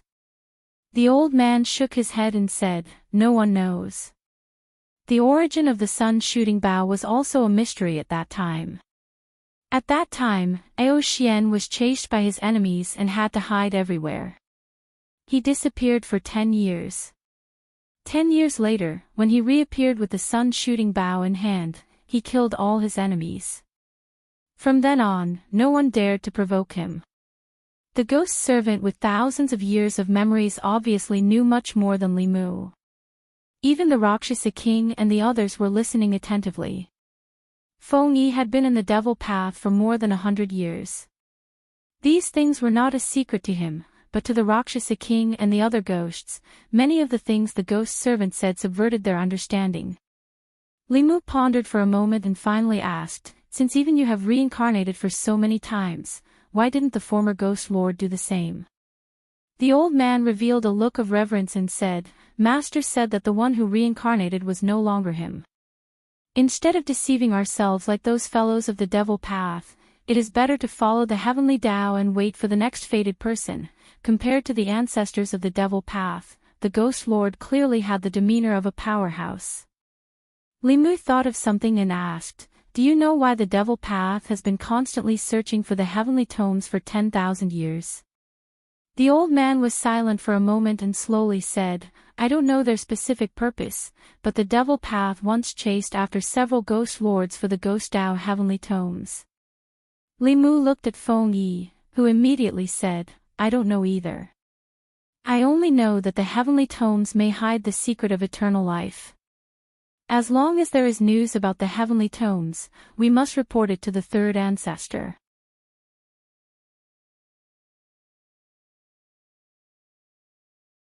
Chapter 599. Immortality. The Rakshasa king, Asura king, and the other ghosts couldn't help but purse their lips. Including their lifespan when they were human, their lifespan was no more than 360 years. Even in these 180 years, they had spent most of their time in seclusion cultivation. As a cultivator, whether human, demon, or ghost, who didn't want to live forever? Li Mu's expression was indifferent, but his heart wasn't calm either. The pursuit of immortality was driven by human instincts. Immortality was the ultimate goal that all cultivators pursued. If the complete 24 pages of the heavenly book contained the secret of immortality, Li Mu, who had 10 pages, was probably the closest person to this secret. Whether it was for the stability of the 10 continents or to pry into the secret of immortality, a real conflict would erupt between him and the demon sect sooner or later. At this time, the old ghost servant looked at Su He and respectfully said, "Ghost Lord's cultivation isn't low, but it's far from enough. For thousands of years, the demon sect has been searching for the heavenly book. They already know that the heavenly book is in your hands and will definitely send more experts to the ghost realm to snatch it. You must raise your cultivation as soon as possible to have the power to resist the demon sect." The ghost servant's worries weren't without reason. Li Mu had already confirmed from Feng that the third ancestor of the demonic path was indeed at the 8th realm. With his 10,000 years of experience, ordinary 8th realm experts might not be his match. Fortunately, the third ancestor of the demonic path seemed to be unable to step into the Zhu continent for some reason. Otherwise, the demonic path would sweep through everything on the Zhu continent. Su He's cultivation was at the 6th realm and could control 6th realm wandering souls and ghost cultivators. When she reached the 7th realm, those 7th realm wandering souls would also be under her control. At that time, the entire ghost realm would be under her control. In order to help her raise her cultivation quickly, Li Mu integrated the 4 ghost kings and the Soul Hall's sphere of influence and built statues of her in the 5 main cities of the ghost realm for all the ghosts in the city to worship. Among all the cultivation methods, telekinesis was the easiest way to raise one's cultivation. The abundant yin qi of the ghost realm also provided her with an endless supply of cultivation resources. Li Mu gave the ghost heavenly book to her after deciphering it. Next, she would have to rely on herself to cultivate. 1 month later, Jiangyin County. Recently, something big happened in Jiangyin County, which shocked the entire cultivation world. The Great Zhou's Jiangyin County bordered the ghost domain. In order to obtain soul power, cultivators would often enter the ghost domain in groups to hunt wandering souls. The wandering souls at the border of the ghost domain were not strong. As long as one did not go too deep, there would not be too much danger. But starting from half a month ago, 5th realm and even 6th realm wandering souls and ghost cultivators began to appear frequently at the borders of the ghost realm. All the human cultivators who entered the ghost realm were chased out by them. Since then, almost no human cultivators dared to approach the ghost domain. Without a doubt, something big must have happened in the ghost realm. After the Jiangyin County government discovered this abnormal matter, they immediately reported it to the imperial court. The Great Zhou court attached great importance to this matter and sent several consecrators to investigate. However, these imperial consecrators came out a few days after entering the ghost domain and brought a piece of news. Not long ago, a powerful cultivator appeared in the ghost domain. She subdued the 5 major factions of the ghost domain and unified the ghost domain. She was worshipped as the Ghost Lord. From then on, whether it was the ghost cultivators or wandering souls of the ghost domain, they all belonged to the Ghost Lord. Cultivators were forbidden from entering the ghost domain to hunt. Those who violated this rule would be killed without mercy. When this news came out, it caused a huge uproar in the cultivation world. Not only did this mean that the ghost domain was no longer a chaotic place ruled by heroes, but since the Yao nation was unified, there was another powerful faction near the Zhu continent. The situation on the continent would definitely change because of the unification of the ghost domain. At the same time, the cultivators of the Zhu continent would lose a treasured place to obtain cultivation resources. Fortunately, although the situation in the ghost domain had changed greatly, it had shown goodwill to the Great Zhou court. The ghost domain's master sent an envoy to the Great Zhou court to bring a non-aggression agreement. This was naturally great news for the people of the Great Zhou. For hundreds of years, the Great Zhou had been facing threats from the Yao nation, the ghost domain, and the countries in the south. Now that the Shen nation had changed masters, it sent an envoy to the Great Zhou not long ago to express its submission. The other small countries in the south also sent tributes year after year and were extremely obedient.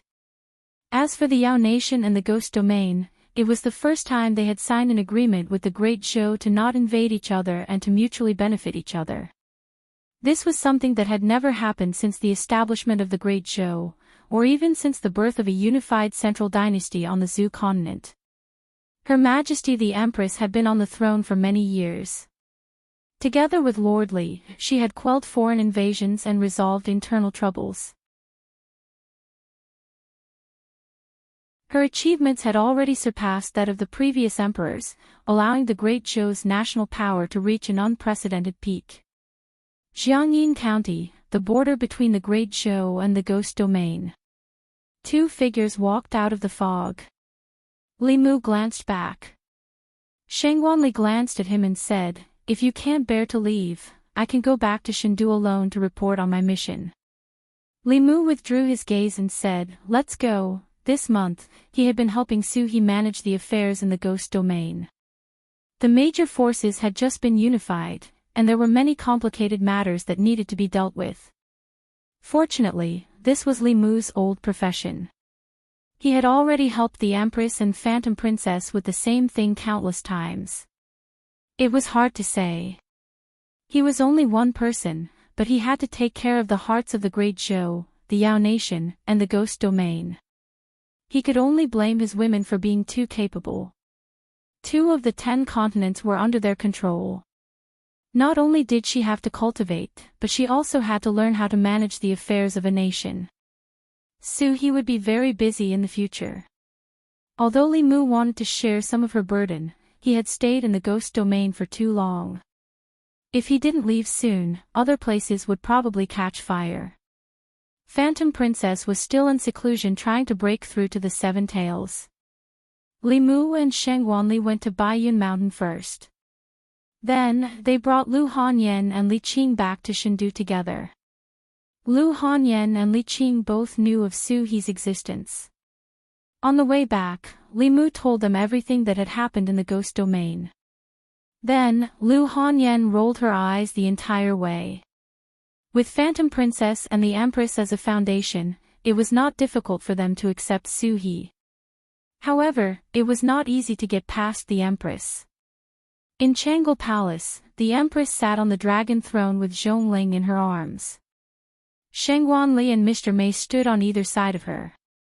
Li Mu stood below, reporting to her. The Ghost Domain and the Demon Path all wanted that page of the Ghost Domain's heavenly book. Fortunately, it did not fall into their hands. In addition, before I came back, I subdued the Ghost Domain's major forces. From now on, the Great Zhou will not have to worry about the Ghost Domain's invasion. Zhou looked at him indifferently and said, "You subdued more than just the Ghost Domain's forces, right?" The Empress was obviously implying something. Li Mu raised his head and glanced at Shangguanli, who was standing beside her. Shangguanli snorted coldly and said, "Don't think that I will help you hide this from Her Majesty." Li Mu looked at the Empress and smiled awkwardly. "Her Majesty already knows." Zhou looked at Li Mu angrily and said, "Is it because Han Yan is not beautiful enough, Li Qing is not gentle enough, Wan Wan and Xiao Bai are not obedient enough, or is it because that fox is not charming enough? Why don't you know how to be satisfied?" Li Mu sighed helplessly. "It's because of the debt from before." Zhou had clearly thought about this problem. After glaring at Li Mu, she pointed at the imperial table in front of them and said, "Ollie, grind the ink for him." There was paper and brush on the imperial table. Shangguanli walked over and began to grind the ink with ease. Then, Zhou looked at Li Mu and said, "Right." Li Mu was puzzled and asked, "Right what?" Zhou Qiong said indifferently, "What other debts do you owe, and what other sisters do you have? Write them all down for me. I'm not an unreasonable person. Before I met you, I didn't care about the debts you owed. But from now on, if you continue to provoke foxes and ghosts and have new sisters, don't blame me for being impolite." Li Mu looked up at the Empress. Could it be that this was a piece of paper to exempt him from liability? Could it be that the Empress would not care about the names he wrote on this paper?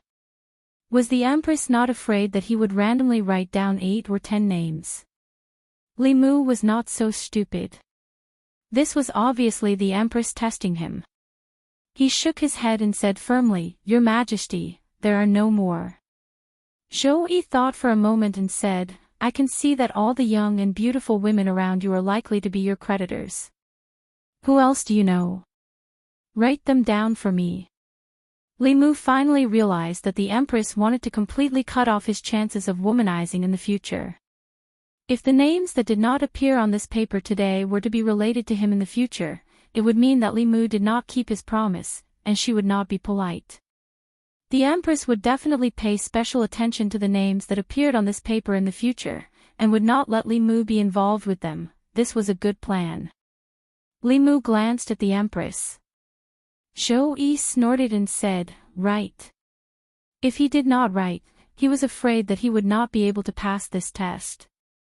Li Mu helplessly picked up the brush and began to think about which young and beautiful women were around him. After a moment, he began to write.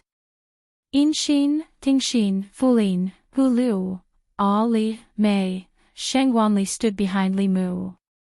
When she saw her name, although her expression was calm, her heart was shy and complicated. When Mr. Mei saw the word Mei, the corners of his mouth hooked up into a smile.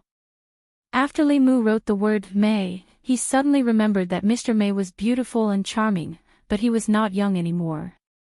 So he picked up the brush and gently crossed out the word Mei. Then, a murderous intent came from behind, making him shudder.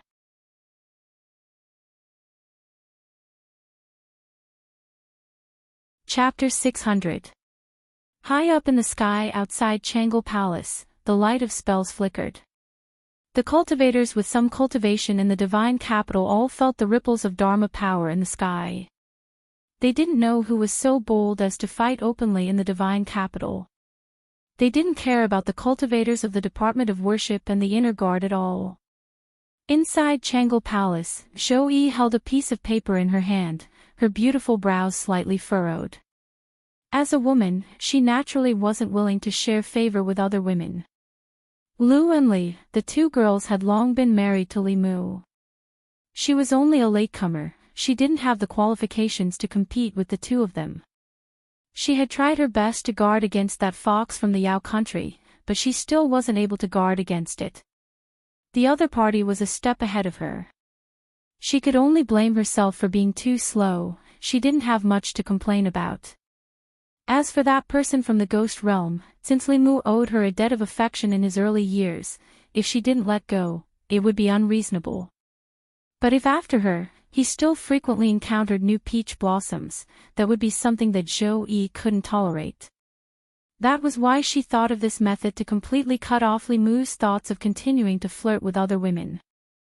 There was no need to worry about the latecomers.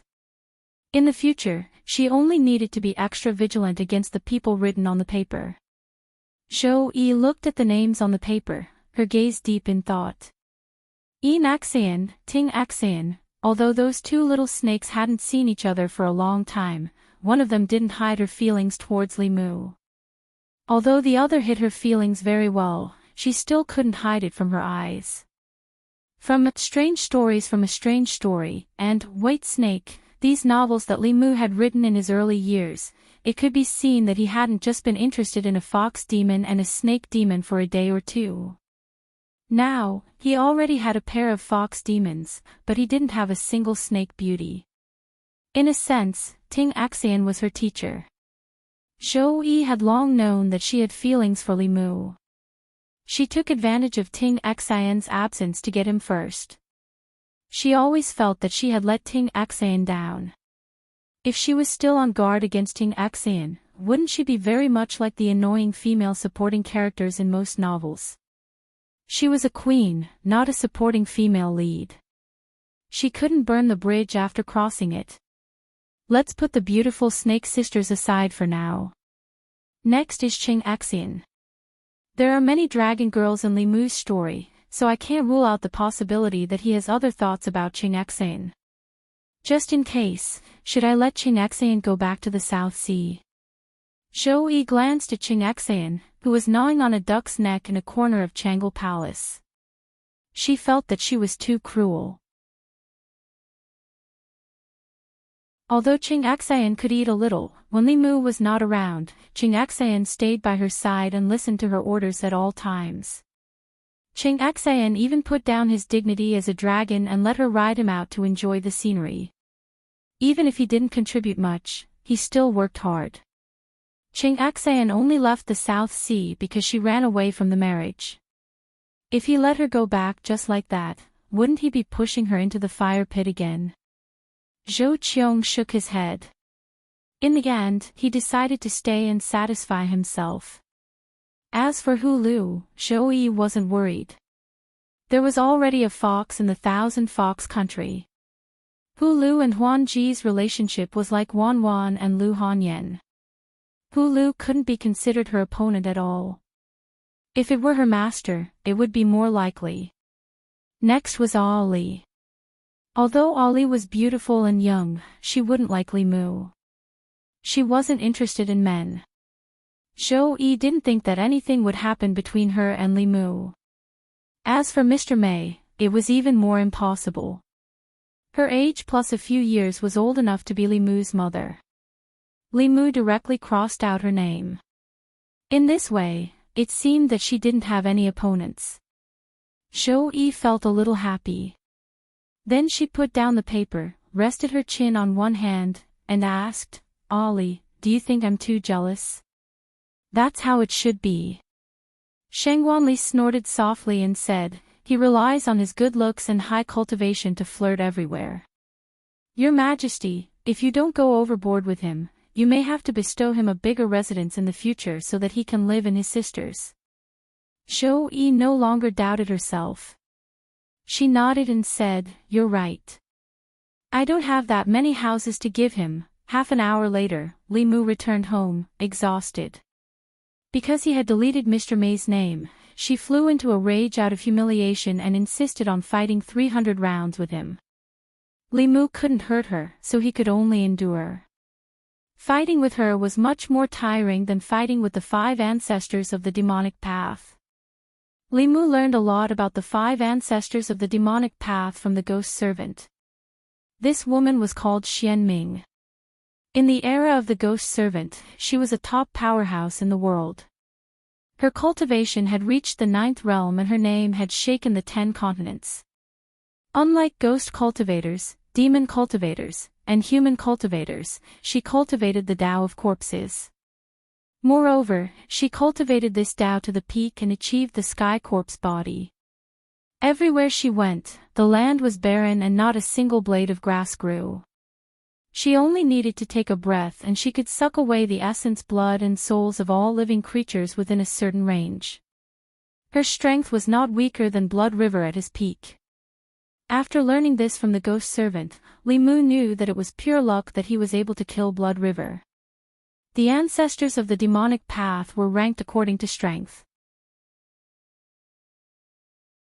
In other words, Blood River's strength at his peak was even stronger than the white-clothed female corpse.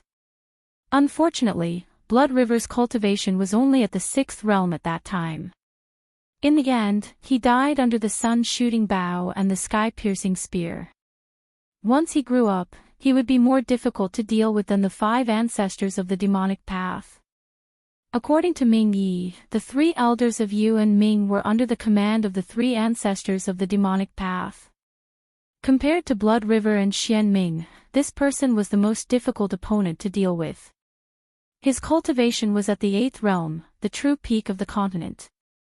He also had 10,000 years of fighting experience. In the beginning, many powerhouses of the demonic path chose to inherit their memories. However, most of them fell in the long river of history due to various accidents.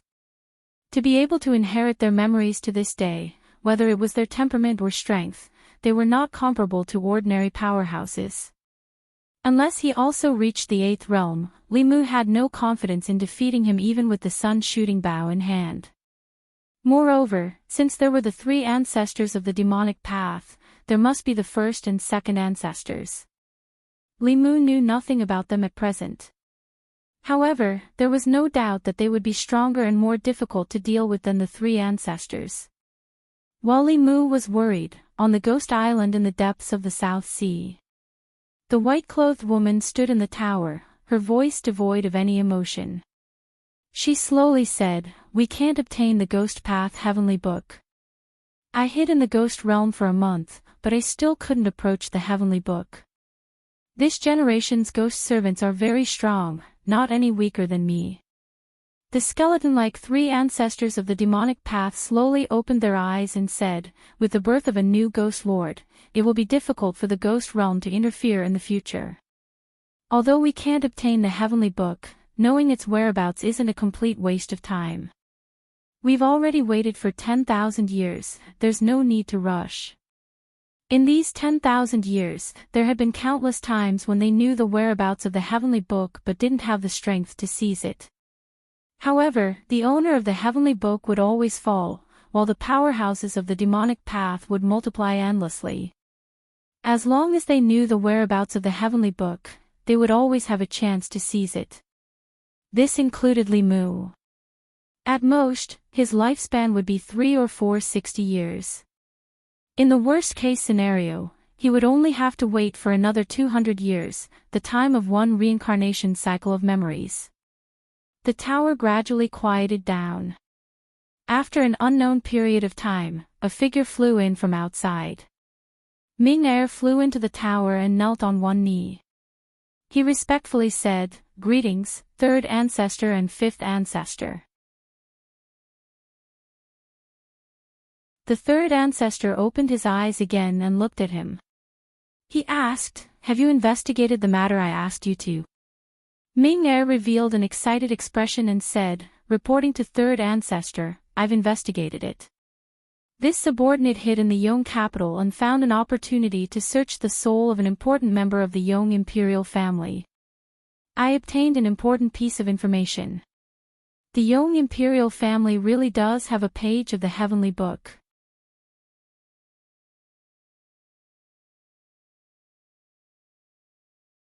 Chapter 601.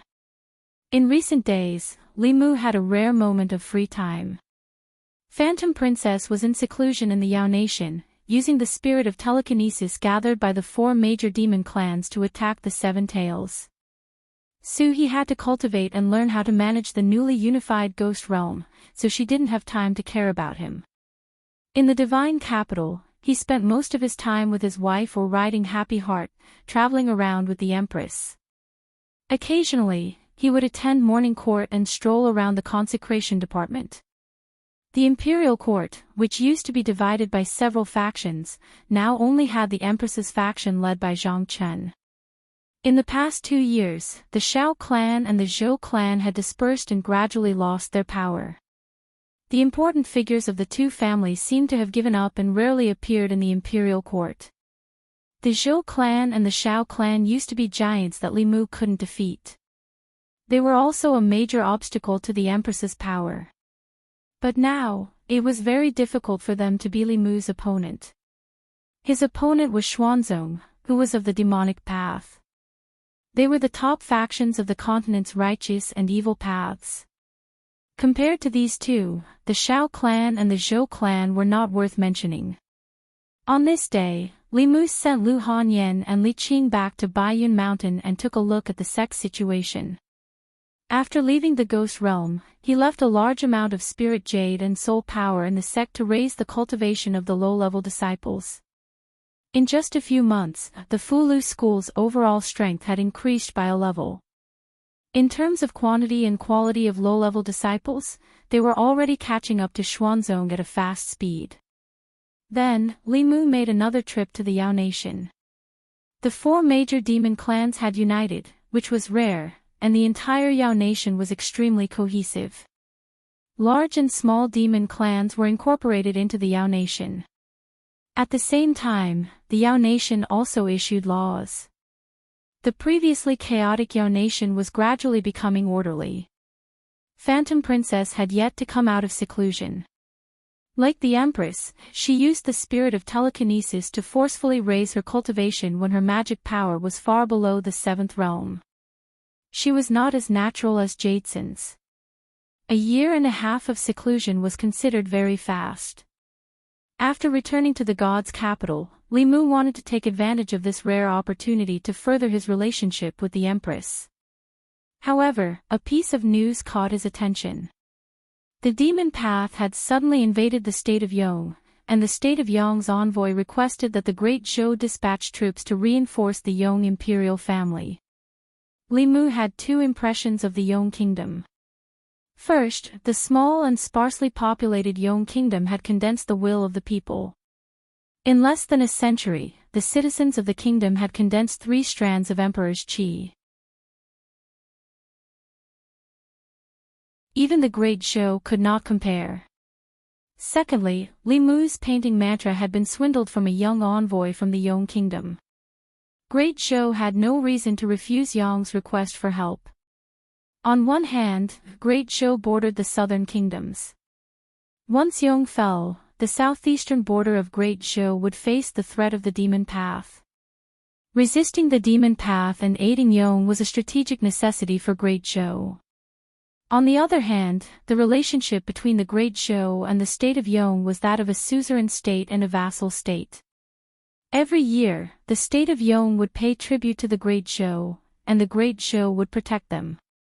Within the imperial study, the Empress had just received the Yong envoy. The envoy was a scholarly middle-aged man. He wore a scholar's robe and knelt in front of the palace, pleading, "I implore Great Zhou to dispatch troops and assist the state of Yong in repelling the demon path." In front of outsiders, Zhou Yi regained her majesty as the Empress and calmly said, "The state of Yong is a vassal state of Great Zhou. If the state of Yong is in trouble, Great Zhou will naturally not sit idly by." Saying this, she called out in a deep voice, "Li Mu." Li Mu walked to the front of the palace and cupped his hands. "This subject is here." Zhou Yi said, I will leave the matter of assisting the state of Yong to you. Li Mu loudly said, as you command. The Yong imperial family had 3 transcending realm experts. If even they couldn't resolve the problem, it would definitely be very thorny. The demon path would definitely have dispatched more than 1/7 realm elder.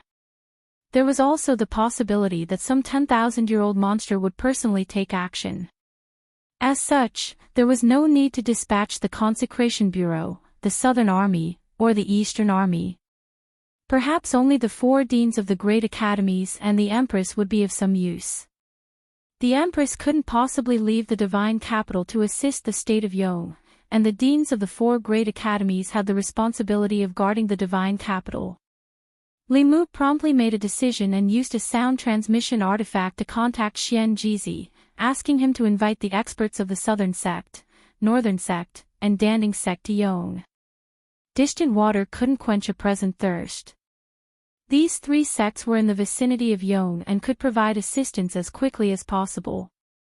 Afterwards, Li Mu executed the earth-shrinking art and personally headed to Yong.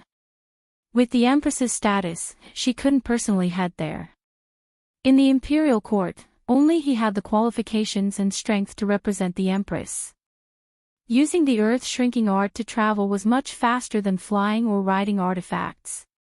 In less than 2 hours, a radiance flashed in the sky above Yong's capital. The space fluctuated, and Li Mu's figure walked out. Just as he arrived at Yong's capital, Li Mu sensed several powerful auras. Somewhere in Yong's capital, there were 6 7th realm auras. Li Mu was very familiar with 3 of them. They were the auras of Orthodox Taoism. The other 3 were also 7th realm auras, but they were very weak. It was obvious that their injuries weren't light. Li Mu's figure disappeared. When he reappeared, he was already in a great hall within Yong's imperial palace. The 3 old men looked at him and smiled. Martial nephew has arrived. Li Mu cupped his hands towards them and said, Greetings, martial uncles. Other than Xuanzong, the 5 sects of Taoism were now as close as a family. After receiving Xian Jizi's message, the Southern Sect, Northern Sect and Pill Cauldron Sect each dispatched a Grand Elder, rushing to Yong immediately. After a simple greeting, Li Mu asked, Where are the people of the Devil Dao? An old man said, After the 3 of us rushed over, we joined forces with the 3 Taoists from Yong and repelled them. Li Mu asked again, Who came from the Devil Dao? That old man said, 3 7th realm elders. One of them is very powerful. She could fight the 4 of us alone. I didn't expect the Devil Dao to have such a terrifying expert. Li Mu asked, Is it a white-clothed woman who is proficient in corpse arts? The 3 were shocked at the same time. The Pill Cauldron Sect's Grand Elder asked, Martial nephew knows this person. Li Mu nodded and said, She is one of the 5 ancestors of the demon sect. Her strength is unfathomable. I didn't expect her injuries to recover so quickly. The Pill Cauldron Sect Elder was shocked. This person is so powerful. Who could injure her? Li Mu shook his head and said, That's not important. What's important is why did the Devil Dao suddenly invade Yong? He understood the Devil Dao very well. For thousands of years, although the Devil Dao had been wreaking havoc on the continent, their goal was only the heavenly tomes. They rarely took the initiative to invade unrelated countries, especially Yong, which bordered the Great Zhou and was surrounded by a circle of smaller countries. Even if the Devil Dao wanted to encroach on the countries in the south, they had no reason to start with Yong. At this moment, an old man wearing a black dragon robe bowed to the group and said, Many thanks for your assistance. An elder smiled and said, You're welcome. The Devil Dao has wreaked havoc on the continent. Everyone has the right to punish them. Li Mu looked at the 3 experts from Yong's imperial family and got straight to the point, asking, Do you know why the Devil Dao attacked Yong? The 2 old men's lips moved, wanting to say something but hesitating. In the end, the old man in the black dragon robe sighed and said, Forget it. Now that things have come to this, that secret is no longer a secret. He looked at Li Mu and said, "My clan has a page of the heavenly tomes. This has always been a secret of my clan. However, for some reason, the Devil Dao suddenly learned of it, leading to today's events." Li Mu was shocked. "You have the heavenly tomes." He finally understood why the 5 ancestors of the Devil Dao had personally come to Yong. An ordinary man is innocent, but treasuring a jade ring becomes a crime. The Devil Dao had struggled at death's door for 10,000 years for the heavenly tomes. In the entire ancestral province, anyone or power that once possessed a heavenly tomes was the target of the Devil Dao. For example, the 6 Taoist sects had the strength to protect the heavenly tomes. The Devil Dao was helpless. For example, the 3 Buddhist sects of the Shan Kingdom possessed the heavenly tomes but did not have the strength. The heavenly tomes were snatched away by the Devil Dao, cutting off their inheritance. The Yong Kingdom's heavenly tomes were hidden. It was fine if he secretly comprehended it, but once the Devil Dao learned of it, they would definitely come to snatch it away. Li Mu urgently asked, "Where is your heavenly tomes?" The old man shook his head and said, "It has already fallen into the hands of that woman." Although Li Mu felt that it was a pity, he was not surprised. None of those old monsters were easy to deal with. Even if the 3 Yong experts worked together, they would not be her match. If they had not handed over the heavenly tomes, their souls would have likely been scattered and they would have become cultivation resources for the mysterious underworld race. He looked at the 3 Yong experts. It was no wonder that Yong had developed so rapidly these past few years. The heavenly tomes must have played a role in this. At this moment, the old man in black dragon robes worriedly said, "The heavenly tomes were stolen because our skills were inferior." However, Linglong was also taken away by them. She possesses the heart of 7 orifices and can decipher the heavenly tomes. If the Devil Dao forces her to decipher the heavenly tomes, the Devil Dao will definitely become even more powerful in the future. Li Mu stared blankly for a moment before asking, "Wait a minute. What Linglong? What heart of 7 orifices?" The old man sighed. "Linglong is my Yong Kingdom's princess. She was born with the heart of 7 orifices and can decipher the contents of the heavenly tomes. This was originally a secret of my imperial family. I don't know who leaked it to the Devil Dao." Li Mu was momentarily speechless. The heart of 7 orifices, how could there be such a thing?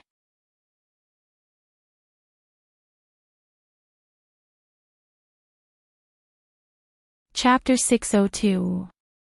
Li Mu was no stranger to the heart of 7 orifices. In fact, he was quite familiar with it. It was precisely because of this special physique that the southern and northern sects, Spirit Array faction and the other sects were relieved to let him comprehend the heavenly book. Every once in a while, Li Mu would give them a portion of the heavenly book he had deciphered. They did not have any doubts about his special physique. In fact, he had only used the clear heart technique. Li Mu had originally believed that the heart of 7 orifices was only a legend. He did not expect that such a constitution really existed. If the Princess of Yong, who had been kidnapped by the demonic Dao, truly possessed the heart of 7 orifices constitution, then the worries of this elder from the Yong imperial family were not without reason. Now, Li Mu had 10 pages of a heavenly book in his hands. For the last 10,000 years, the demonic path had been searching for and competing for heavenly books. The number of heavenly books they grasped was likely no less than Li Mu's. Although the heavenly books were not extremely powerful offensive magic tools like the sun shooting bow, every page of a heavenly book was a precious seed. The difference between the sun shooting bow and the heavenly book was the difference between giving a man a fish and teaching a man to fish. The sun shooting bow could make a person strong and invincible within the same realm. It could even kill those of a higher realm. It specialized in all kinds of fancy divine abilities and could break through 10,000 techniques with a single arrow. The heavenly tomes passed down a seed of fire. It wouldn't be of much use in a short period of time, but it would only take 100 years to cultivate a powerful sect and a prosperous country. Compared to the 10,000 years of the demonic path, 100 years was too short.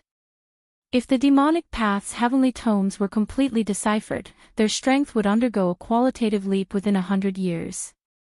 They would sweep away all the other sects and become the only overlord of the 10 continents. Right now, the demonic Tao's strength was not at its peak.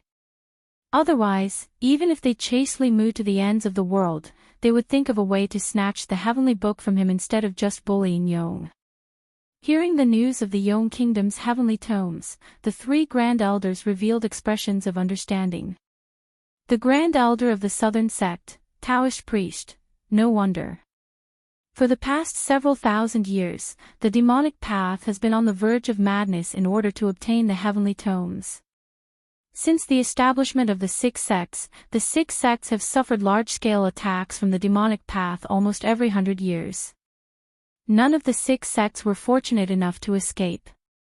If it weren't for the 6 sects' abundant resources, perhaps they would have long since met the same fate as the state of Yong. The heavenly tomes had been stolen, the princess had been kidnapped, and the secrets of the imperial family had been made known to outsiders. After the matter was resolved, the Yong imperial family immediately gathered their kinsmen and launched a thorough investigation. Very quickly, they found out that a prince of the imperial family who had reached the 6th level of cultivation did not respond to the summons. When the experts went to his mansion, they found that he was trapped in the mansion and could not go out. It was from this prince that they found out what had happened. A few days ago, a 7th realm elder of the demonic path had infiltrated the imperial residence. While he was unprepared, the elder captured him and searched his soul. As an important figure of the royal family, he knew all of the royal family's secrets. That one page of the Heavenly Sutra as well as the secret of the Princess Seven Orifices' mystical heart had been leaked to the demonic path. The fiend's speed was too fast, and the 5 ancestors had personally taken action. Although Li Mu notified Xian Jizi at the first moment, he was still a step too late. That one page of the Heavenly Sutra had been stolen was not the most serious matter. The most serious matter was that Princess Linglong of Yong could decipher the Heavenly Sutra. Her significance to the demonic path was even more important than 1 or 2 pages of the Heavenly Sutra. Li Mu asked an elder of the Yong imperial family, "What is the content of that page of the Heavenly Sutra?" The elder replied, "This page of the Heavenly Sutra contains the Tao of painting, the Tao of music, the essentials of governing a country, as well as some miscellaneous Taos." Li Mu breathed a sigh of relief and said, "I understand. Now that the demonic path has obtained the Heavenly Sutra, they will no longer make things difficult for Yong. We will think of a way to rescue Princess Linglong.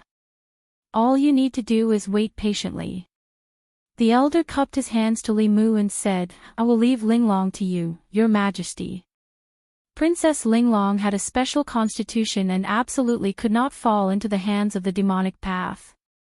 However, it was unknown where she had been taken. After leaving Yong, Li Mu did not return to the divine capital. Instead, he went directly to the ghost domain. Of all the people he came into contact with, no one was more familiar with the demon sect than Ming Yi. Ming Yi had already handed over his fate soul and boarded Li Mu's pirate ship. Faced with Li Mu's question, Ming Yi had no choice. With a complicated tone, he said, "If she was taken away by the 5th ancestor, she should have gone to the Ghost Island." Li Mu asked, "Where is the Ghost Island?" Ming Yi replied, "The Ghost Island is located in the depths of the Southern Sea. It is one of the Sage sect's 3 main altars and is personally guarded by the 3rd ancestor. The Ghost Island is indistinct and unpredictable. Without a medallion, it is impossible to find the Ghost Island." Li Mu glanced at him and asked, "Where is your medallion?" Ming Yi shook his head and said, "When you destroyed my physical body, that medallion was also destroyed." Li Mu sighed. It seemed that he would have to consider this matter at length. Without the medallion, he would not be able to find the Ghost Island, nor would he be able to rescue the Princess of Yong. Even if he obtained the medallion and sneaked into the Ghost Island, there was still an old monster of the 8th level. Not only would Li Mu not be able to save the princess, but he might even lose his life. At this moment, Ming Yi struggled internally and suddenly said, "Actually, it is not impossible to sneak into the Ghost Island without being detected by the third ancestor." Li Mu immediately looked at him and said, "Speak." Since he had already become Li Mu's subordinate, Ming Yi simply changed his stance and said, "The third ancestor needs to avoid a calamity. Every month, around the full moon, the third ancestor will sleep in a stone coffin. No matter what happens during these 3 days, he will not come out of seclusion." As long as that old monster of the 8th level did not make a move, Li Mu would have no problem escaping even if he could not defeat Xian Ming. Li Mu looked at Ming Yi with admiration and asked, "Besides the medallion, is there any other way to get to the Ghost Island?" Ming Yi nodded straightforwardly and said, "Although we cannot find the Ghost Island without the medallion, we can have the people of the Sage sect bring you in." Li Mu leaned back in his chair and said, "Continue."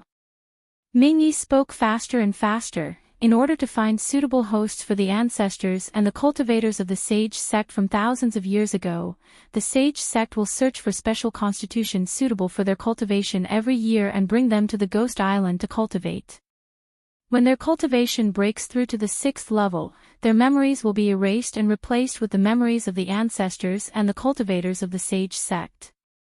Therefore, as long as we spread the news of a special constitution that the Sage sect needs, there will naturally be emissaries from the Sage sect who will take the initiative to come. Li Mu was right to accept Ming Yi as a traitor. The most powerful of the 3 ancestors of the demonic way, the third ancestor, would not be able to go out for a few days every month. This was a good opportunity for Li Mu to sneak into the Ghost Island. However, Li Mu was not completely convinced by Ming Yi's words. He asked again, "What is avoiding calamity?" Ming Yi shook his head and said, "I don't know. We only know that the third ancestor will seal himself in the stone coffin for a few days every month. No one is allowed to disturb him."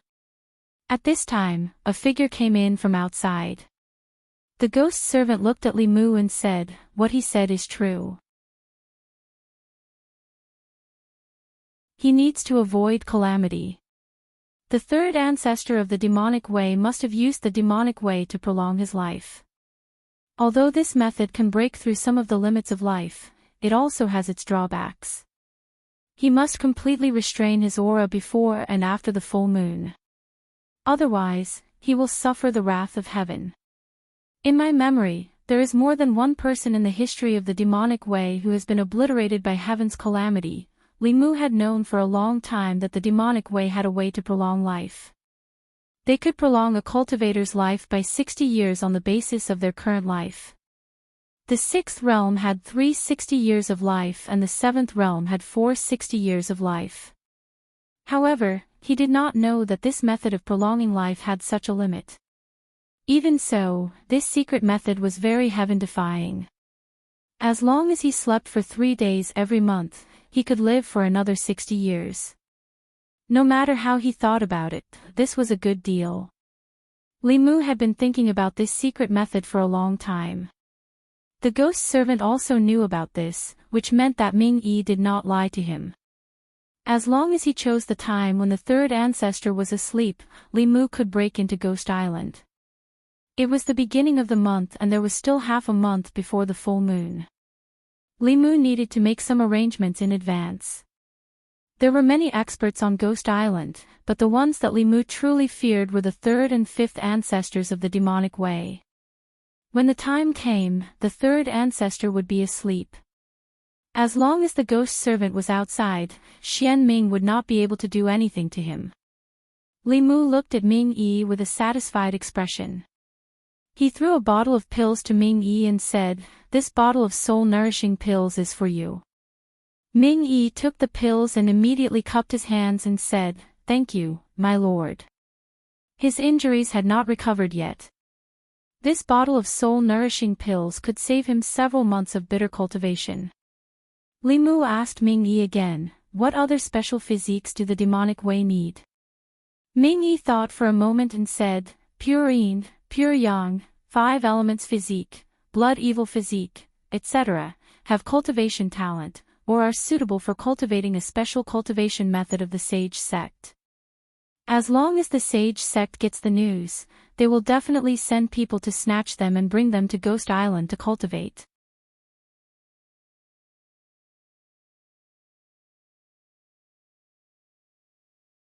Chapter 603. Great Zhou, Hanyang County. Hanyang County was a county on the southern coast of Great Zhou. It was far away from the power, economic, and political centers of Great Zhou. There were not many people in the county, but there were many cultivation sections. There were no major Buddhist sects here, but there were many mountains with abundant spirit qi. It was very popular among itinerant cultivators and small sections. There were more than 100 cultivator sects registered by the Hanyang County government alone. The number of people in these sects ranged from a few to more than a dozen. The largest had about 100 people, while the smallest only had a master and a disciple, each with a single disciple. As the outer sect of Fulu School, the Spirit Seal sect was one of the top 5 sects in Hanyang County. In the past few days, it had been in the limelight. The cause of the matter was that the Spirit Seal sect had recruited a genius disciple a few days ago. This disciple had a rare pure yang body. The Spirit Seal sect held a banquet to celebrate this matter. A pure yang body was a rare cultivation body. After embarking on the path of cultivation, one's cultivation would naturally progress faster than others, and it would be easier for them to break through to higher realms. It was very popular among the major sections. It could be said that as long as this disciple worked a little harder on cultivation, there was a high chance that he would become a famous figure in the cultivation world in the future. The sect master of the Spirit Seal sect was overjoyed to have such a good disciple. In less than 3 days, this matter was known by everyone in Hanyang County, and it became a topic of conversation among the local cultivators. It's just a disciple. What's there to be proud of? The sect master of the Spirit Seal sect can't wait to let the whole world know. It's easy for you to say. This is a pure yang body. If I had a disciple with a pure yang body, I would be even more proud than the sect master of the Spirit Seal sect. The banquet would take at least half a month. Some people are born to cultivate. How enviable. The Spirit Seal sect is also lucky. The sect has a bright future. This kind of person will soon be recruited into the ancestral court of Fulu School. The status of the Spirit Seal sect will probably rise in the future. While the entire cultivation world of Hanyang County was discussing this matter, Li Mu waited silently in a room within the Spirit Seal sect. Yi had said that the closer one was to the south, the stronger the demonic path's influence would be and the more spies they would have. For thousands of years, the demonic path had never stopped searching for geniuses with special constitutions.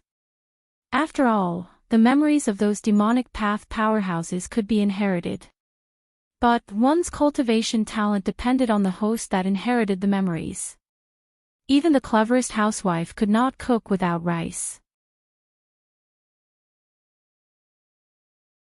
If he randomly found a person to accept the memories, even if he had the experience of these old monsters later on, if he did not have a high cultivation talent and was limited by his physical condition, his achievements would still not be too high. Therefore, the demonic path had extremely high requirements for the host that carried the memories of powerhouses. They would find many geniuses and gather them on the Ghost Island, providing them with unlimited cultivation resources. Only the most outstanding among them had the qualifications to carry the memories of powerhouses. A pure yang body was a special physique. Once they received news about it, the Devil Dao people would never let it go. Every time they found a special physique, they would receive generous rewards. Li Mu had already asked the head of the Spirit Seal sect to spread the news for several days. Hanyang County was filled with spies of the demonic path. This news would definitely reach the ears of the demonic path powerhouses. It was late at night. Limu sat cross-legged on the bed and silently closed his eyes to cultivate. After midnight, the candlelight in the room suddenly swayed. Streaks of black gas rushed in through the crack in the door. Finally, a black shadow with the outline of a human figure condensed in the room. 2 balls of red light flickered where the black shadow's eyes should be. After studying Limu for a while, they turned into black gas again and wrapped around Limu. Then, they disappeared into thin air from the room. Outside the Spirit Seal sect, a young man was wrapped in black fog and was moving quickly in the night. He had already woken up from his cultivation and was extremely panicked. "Who are you? What do you want?" A gloomy voice came from the black fog. "Don't worry, I won't hurt you. I'm just taking you to a place." He injected a streak of black gas into the young man's body and the young man fainted. He took the young man all the way to the south and soon flew to the seaside. Then, the black fog turned into a man in a black robe. He held the unconscious young man in one hand and took out a token from his waist with the other.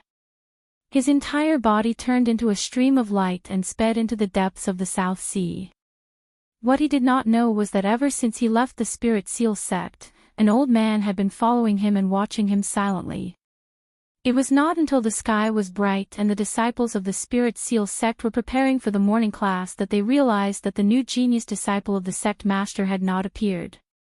Everyone searched the entire sect but could not find any trace of him.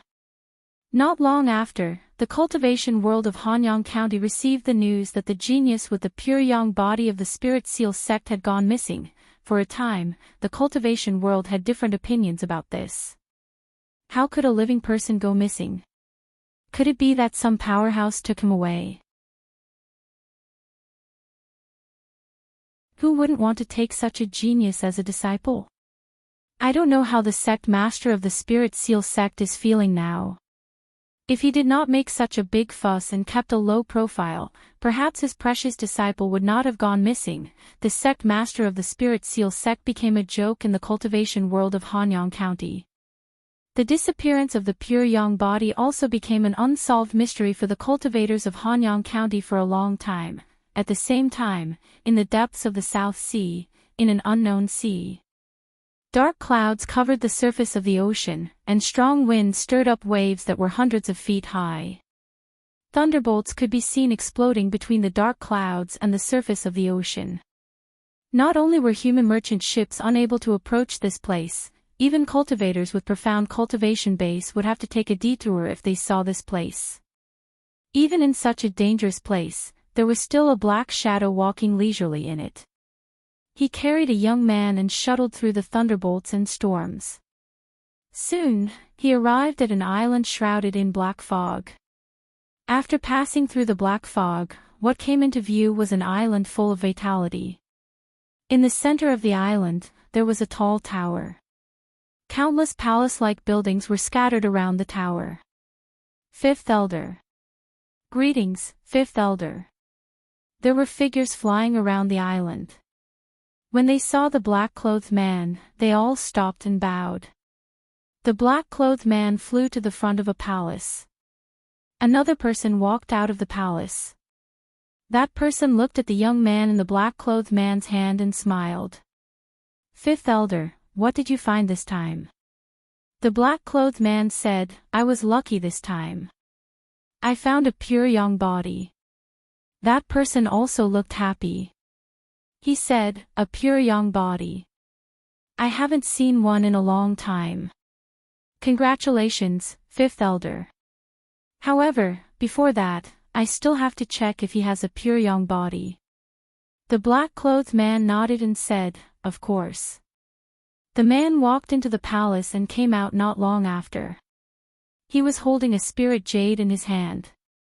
There were a few runes carved on the spirit jade. The young man was still unconscious. The man in black placed the spirit jade in his hand and controlled his fist to hold the spirit jade. In the next moment, the spiritual energy in the spiritual jade suddenly rushed into the young man's body. In a few breaths, the spiritual jade in his hand turned into a pile of powder. That person smiled and said, thank you, Fifth Elder. He really does have a pure young body. You can leave him to me. I will report this to the third ancestor. Not long after, the black-clothed man left the palace. The middle-aged man wearing a black robe with a lotus pattern on his chest sent a stream of spiritual energy into the young man's body. The young man's eyelashes trembled, and then he slowly woke up. Then, an extremely frightened expression appeared on his face. He said in a trembling voice, "Who are you people? Where is this place? Why did you bring me here?" The middle-aged man was already used to this kind of panicked expression. Every genius who was brought here for the first time would have this kind of expression. He smiled and said, "You should know that you have a rare pure young body. You are one of the few cultivation geniuses. We brought you here because we want you to join us." The young man immediately said, "I already have a sect. I am an outer disciple of the Fulu school. The Fulu school is one of the 6 Taoist sections. Aren't you afraid that the Fulu school will come after you for doing this?" Hearing the Fulu school, the middle-aged man's face showed disdain. He said, "The Fulu school is nothing. The sage sect is much stronger than them. What the Fulu school can give you, the sage sect can give you. What the Fulu school can't give you, the sage sect can give you. What you need to do is to cultivate well and raise your cultivation as soon as possible." The young man said in shock, "The sage sect? You are from the demon sect." The middle-aged man said indifferently, "What righteous demon sect? That's just an ignorant name. Those who call themselves righteous sects may not be clean in the dark." The young man seemed to be very repulsed by the demon sect. He said firmly, "I will not join the demon sect even if I die." The middle-aged man was no longer surprised by his reaction. Countless people who had been brought here had said similar things, but it didn't take long before they changed their minds. He stretched out his right hand and a ball of flame appeared in his palm. The flame was gray and seemed to have no temperature, but one's soul could feel a deep chill. The middle-aged man looked at the gray flame and explained, "This is soul fire. It doesn't hurt the body, but it can burn the soul. As long as this flame is sent into your body, you will feel the pain of your soul burning. I don't know how long you can last. 10 breaths, 10 minutes, or 15 minutes." The young man hesitated for a moment and said, "This is a threat." The middle-aged man smiled and said, "This is a threat." The young man looked at him and took a deep breath. He said, "Master said that cultivators must have pride. Even if I die, I can't be threatened by you demon sect people." The middle-aged man said indifferently, "So, you want to try?" The young man shook his head and said, "I have never listened to Master." The middle-aged man was stunned for a moment, then his eyes became playful. He asked, "You mean, you are willing to join the demon sect?" The young man looked at the middle-aged man and said seriously, "What demon sect?" "It's the sage sect. From now on, I am a member of the sage sect. Junior greets the sage sect senior."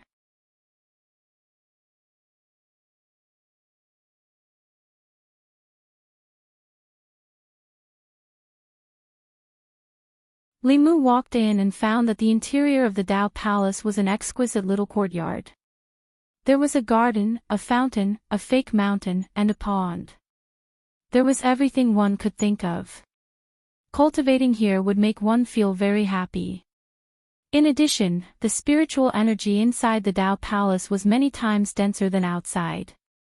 Cultivating here for a day was equivalent to cultivating outside for half a month. If one had enough spiritual jades, one's cultivation speed would be even faster. There was no doubt that there was a large-scale spirit gathering formation under the mountain. Maintaining this spirit gathering formation required a huge amount of spiritual jades. In order to quickly raise the cultivation of these geniuses, the demonic path had spent a lot of money. The geniuses outside thought that the demonic path had taken a fancy to their talent. Little did they know that the demonic path had taken a fancy to their bodies. The higher their talent, the faster their cultivation would break through, and the closer they would be to death. Li Mu sat cross-legged on a prayer mat in the courtyard, calculating the next step of his plan. He had originally wanted to take advantage of the 3 days the demonic path's 3 ancestors were avoiding tribulation to sneak into Ghost Island and find Princess Linglong of Yong and escape with her. However, his plan had gone awry. The demonic path's 5th elder had appeared later than he had expected. Today was the 2nd day the demonic path's 3 ancestors were avoiding tribulation. After tomorrow, he would come out of seclusion. He would have to wait another month for his next opportunity. When he was outside, Li Mu had inadvertently heard news of Princess Linglong. She was in the first Earth Hall, which was also within the mountain. He had to find a way to get in touch with her. Li Mu stayed in the courtyard for a while before someone from the demon sect delivered spiritual jades to him. There were several dozen pieces of spiritual jades, all of which were high grade. He hadn't even made any contributions to the demon sect, yet he was able to receive resources that not even the core disciples of large sects could easily obtain. It seemed that the demon sect was simply raising these geniuses like pigs. They didn't need to do anything other than cultivate. When the time was right, they would be greeted with a blade. After accepting the spiritual jades, Li Mu went outside. There were still many people sparring in the courtyard. A youth in his early 20s walked over and asked Li Mu, "Newcomer, what is your name and where are you from?" Li Mu revealed a good-natured smile and replied, "Li Si, from the Great Zhou, Hanyang County." The youth also took the initiative to introduce himself, "My name is Jiang Zhua, from the state of Liang." After a simple introduction, the youth asked again, "You've just arrived and you've already moved into the Earth Hall. What is your constitution?" Li Mu replied, "Pure Yang." The youth's face revealed a look of realization. He said, "I see. This kind of constitution is rare. No wonder you can cultivate in the 9th hall." Li Mu pretended to be curious and asked, "What 9th hall? Is there a saying?" The youth said, "Of course there is. You just arrived and didn't know. The rarer the constitution, the higher the Tao Palace, and the more abundant the spiritual energy. Of course, if your cultivation speed is fast enough, you are also qualified to cultivate in the Tao Palaces in front." Li Mu was naturally aware of this. The demon sect chose powerful cultivators to host their memories with the same constitution. This way, after the memories were passed on, they would be able to familiarize themselves with their new body in the shortest amount of time. He looked at the Tao Palace in front and asked, "The person living in the first Tao Palace must have the rarest constitution, or the strongest person, right?" The youth shook his head and said, "I don't know. She just arrived here 10 days ago and has never left. No one knows where she came from." We are also curious. As the two of them were talking, a few figures suddenly descended from the sky. When the people in the square saw this, they all stopped fighting. After standing still, they respectfully said, "Greetings, 5th forefather, elders." Li Mu also followed their example and bowed. When the woman in white with a face like an iceberg walked towards the Tao Palace in front, she suddenly stopped and looked at a figure in the crowd. She said lightly, "Raise your head." In the crowd, a young man raised his head. He looked a little nervous and said respectfully, "Greetings, 5th forefather." Before the woman in white could speak, the middle-aged man that Li Mu met in the hall took the initiative to explain, "5th forefather, this person was just brought in by the 5th elder today. He is a genius with a pure young body." The woman in white glanced at Li Mu and did not ask any more questions. She turned and walked into the Tao Palace. Li Mu looked nervous, but he was more nervous than he looked. He used a secret technique from the heavenly book to seal his cultivation. Even his aura was changed. In theory, unless the 3 forefathers of the demonic way directly checked his body, no one on the demonic island could see through his cultivation. However, he could not rule out the possibility that Xian Ming had fought with him and might be able to sense something. Only when she turned her head did Li Mu secretly breathe a sigh of relief. Xian Ming and the others walked into the Dao Palace where Princess Linglong was. In less than a quarter of an hour, they came out again. She stood at the entrance of the Dao Palace and said to the middle-aged man, "I will give you 3 more days. After 3 days, if she still does not agree, you will receive your punishment." The middle-aged man said respectfully, "Understood." It was not until Xian Ming left that he showed a worried expression. At this time, Li Mu came up and asked in a low voice, "Senior, who lives in there?" The middle-aged man looked at Li Mu and sighed, "If only everyone was as sensible as you." Li Mu could roughly guess that this elder of the demonic way was in charge of the newcomers who had just entered the sect. This included the examination of aptitude and persuasion of those who were stubborn and unwilling to submit. Li Mu continued to ask, "The people in there, are they unwilling to submit to the sage sect?"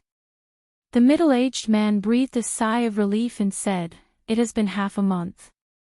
That woman's temper is really more stubborn than a stone. Li Mu thought for a moment and asked, "Senior, do you want me to persuade her?"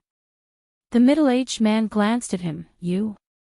Li Mu said confidently, "I don't have any other skills, but when it comes to coaxing women, I have never been convinced by anyone. As long as it is a woman, no matter if it is a pure young girl or a passionate young woman, I have a way to deal with them." This pure young body was indeed different from the other newcomers he had seen. He was smart and sensible. Perhaps he could really solve this problem for him. The middle-aged man looked at Li Mu with bright eyes and said, "If you can make her submit to the sage sect, I will use my own resources to help you reach the 5th realm. Senior, you can rest assured that I will handle it." Li Mu smiled and walked towards Dao Palace No. 1 as he said, "Just wait for my good news."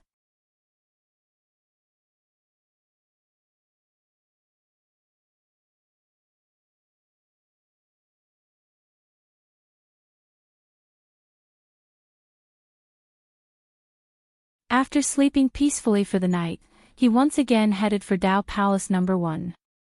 At this moment, Princess Linglong, who hadn't slept the entire night, was sitting in a pavilion within the Dao Palace's courtyard. She appeared somewhat haggard.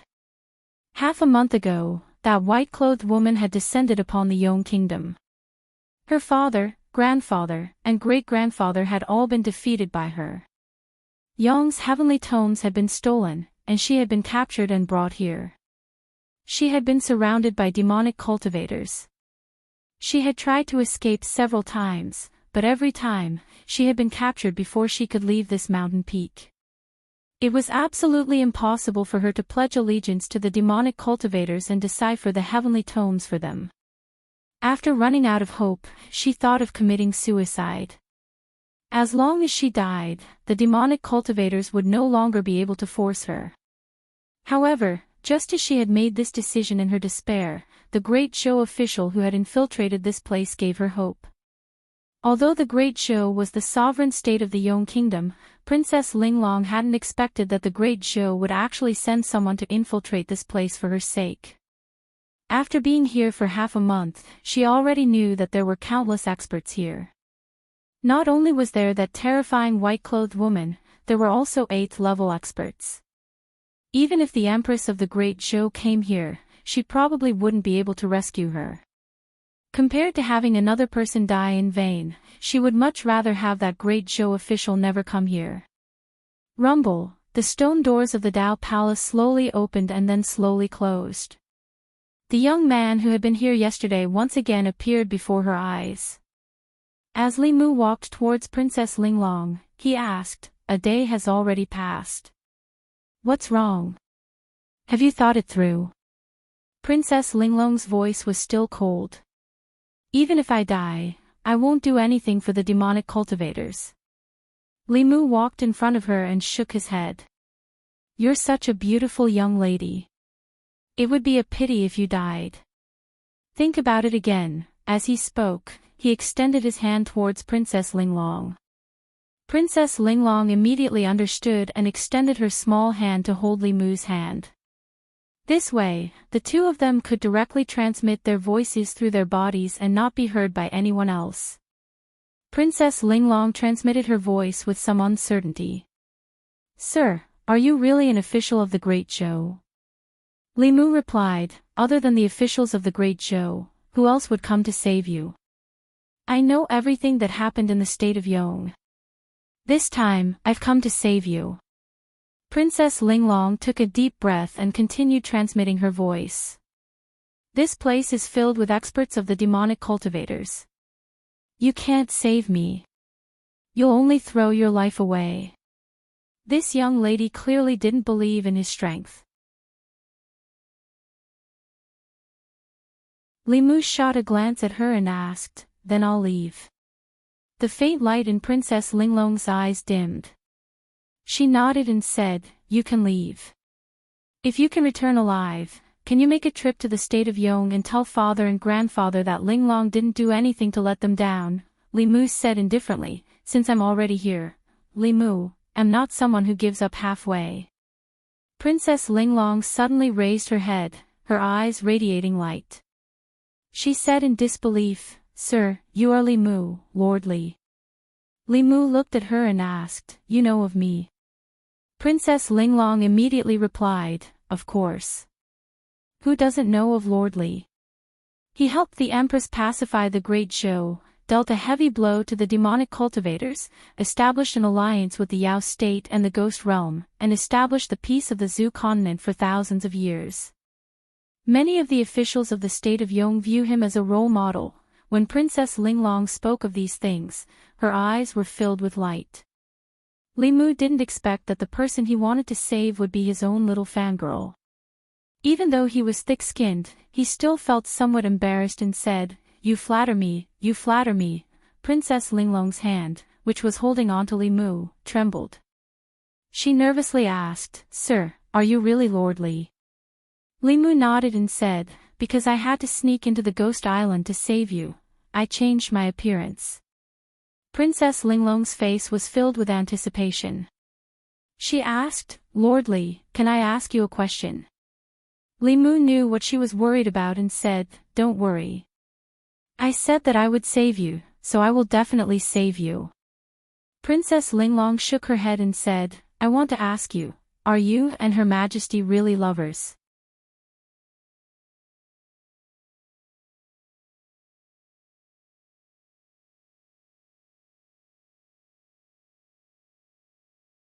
Li Mu stayed for a while longer before returning to his residence.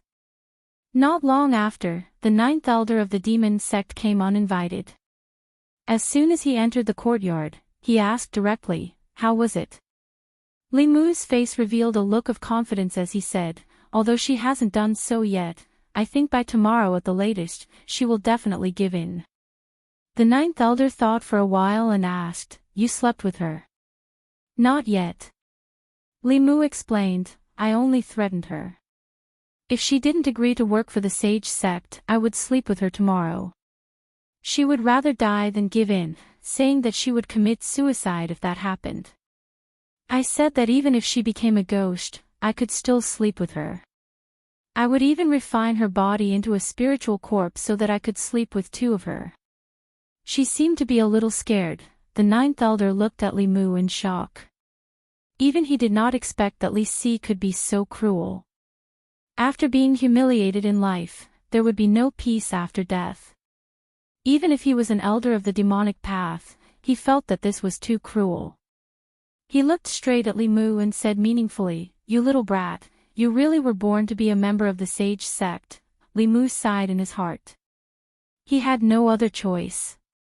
Princess Linglong was such an unyielding woman. If he could persuade her with just a few words, the demon sect would definitely suspect that they were colluding. He could only try his best to pretend that he was a pervert to dispel their suspicions. For cultivators, the death of their physical body was not the end. Instead, it was the beginning of a great fear.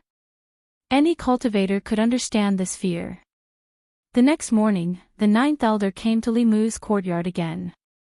His face was full of smiles as he said, "She has already agreed to work for the sage sect." "You really are something." Limu said embarrassedly, "Thank you for the praise, Ninth Elder. You promised me." The Ninth Elder waved his sleeve and a bottle of pills flew over.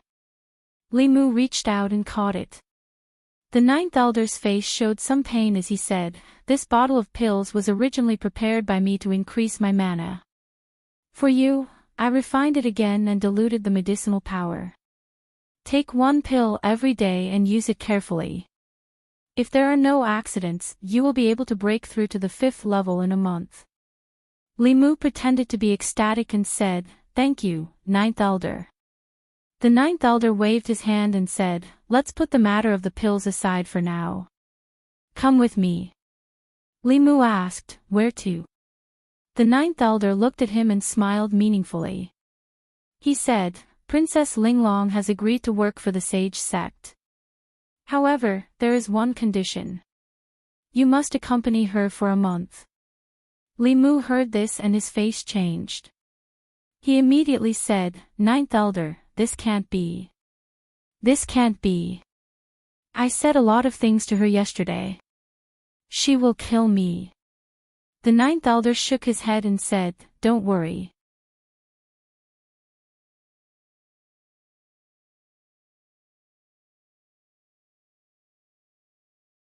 Princess Linglong said disdainfully, "Are you afraid that I will run away with the heavenly book? What a joke. This is your place. With you, a few 7th level cultivators, and an 8th level cultivator, if I had the ability to escape from here, would I still be caught by you?" The girl in white still did not say anything. Instead, 2 rays of light flew over from the tower in the center of the island. When the rays of light flew close, they turned into 2 pages and landed in Princess Linglong's palm. Since the 3rd Grandmaster had already decided, the girl in white did not say anything. She only looked at Princess Linglong and said, "During the period of deciphering the heavenly book, if you have any requests, you can ask at any time." Princess Linglong said, "I don't have any requests. Just don't bother me. If I am annoyed, I will not be able to decipher the heavenly book." The girl in white said, "From now on, no one will disturb you. However, every 3 days, you have to engrave the contents of the heavenly book into a jade scroll and send it out." Princess Linglong nodded and did not say anything else. She bent down and grabbed Limu by the collar and dragged him into the palace, leaving a clear trail of blood along the way. Seeing this, the group of demonic cultivators could not help but speak. "So pitiful, if someone marries such a woman, he will spend the rest of his life in a nightmare. Fortunately, I did not offend her." Boom. When the stone door of the palace closed, everyone's heart tightened. Elder Joe could not bear it and said to the girl in white, "5th Grandmaster, isn't this unfair to Li Si?" Xian Ming's expression was cold as he said, "The heavenly book is important. We will compensate him in the future."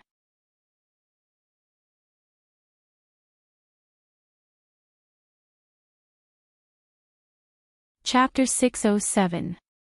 The stone door of Princess Linglong's cultivation palace slowly closed.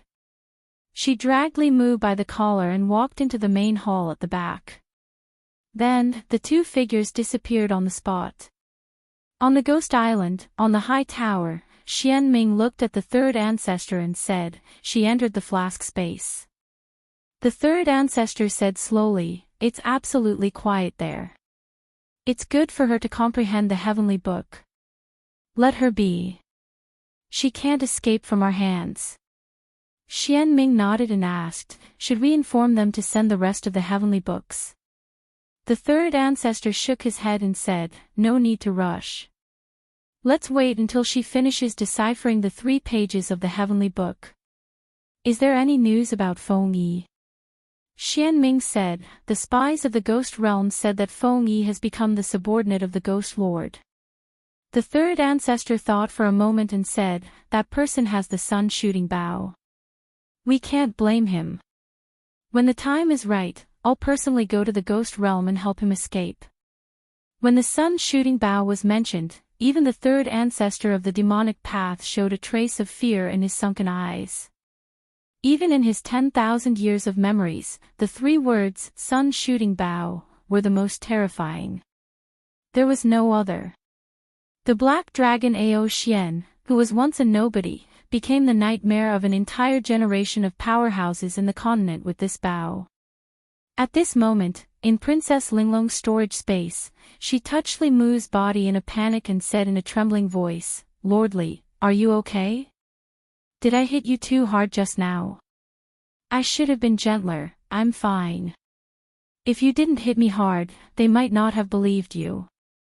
There was a price to be paid for being a spy." Li Mu knew this better than anyone else. It was easier said than done to dispel the suspicions of these old monsters of the demonic path. Without paying a price, how could he gain their trust? Compared to the 3 pages of the Heavenly Book, this injury was nothing. After all, it was not like he had never experienced something like this before. Princess Linglong's storage space was not big. It was only the size of a small house. Li Mu could not wait to take the page of the Heavenly Book from her hand and immersed his divine will into it. This was the first time he had obtained a demonic Heavenly Book. After the clear heart art dispelled the fog in front of him, Li Mu saw an endless sea. However, this sea was blood-red, and countless strange beasts were struggling in the sea of blood. One after another, blood-colored figures hovered above the sea of blood. The seals in their hands were constantly changing, causing the sea of blood to stir up waves, completely devouring the strange beasts within. Above the blood sea, there were also some strange beasts with wings on their backs. They let out ear-piercing cries and charged towards the crowd above the blood sea.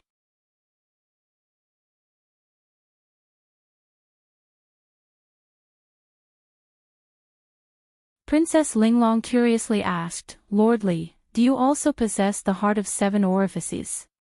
Li Mu did not deny it. Looking at Princess Linglong's face, he suddenly asked, "Have we met before?" Princess Linglong repeatedly waved her hands. "No, no. I have never left the Yong Kingdom before. How could you possibly have seen me before?" Li Mu did not ask any further. Waving his hand, he said, "You are a princess. There is no need to address me so respectfully. A princess of the Yong Kingdom was still a princess. Li Mu was a subject of the great show. According to etiquette, unless he became the true empress, her status was still higher." Princess Linglong thought for a moment before gathering her courage. "You should be older than me. Can I call you Big Brother Li?" At this moment, Li Mu felt an inexplicable sense of guilt. What sisters did he have around him? In the end, they all became lovers. The Empress had already made him write a small notebook. Li Mu did not dare to casually acknowledge any sisters. At this moment, Princess Linglong continued, "Big Brother Li, can I like you and Her Majesty the Empress the most." Since the CP fan had already said so, Li Mu had no reason to refuse. If the Empress knew that the two of them had such a CP fan, she would probably be very happy. Li Mu shrugged his shoulders and said, "If you want to call me that, then call me that." Princess Linglong immediately laughed. Grabbing Li Mu's arm, she said, "Big Brother Li, I really did not expect that you would come to save me. Before you came, I was already prepared to commit suicide." Princess Linglong's age was about the same as Xiao Bai and Wan Wan. Li Mu treated her like how he treated Xiao Bai normally. He gently patted her head and said, "Don't worry. Wait for another month and I will bring you away."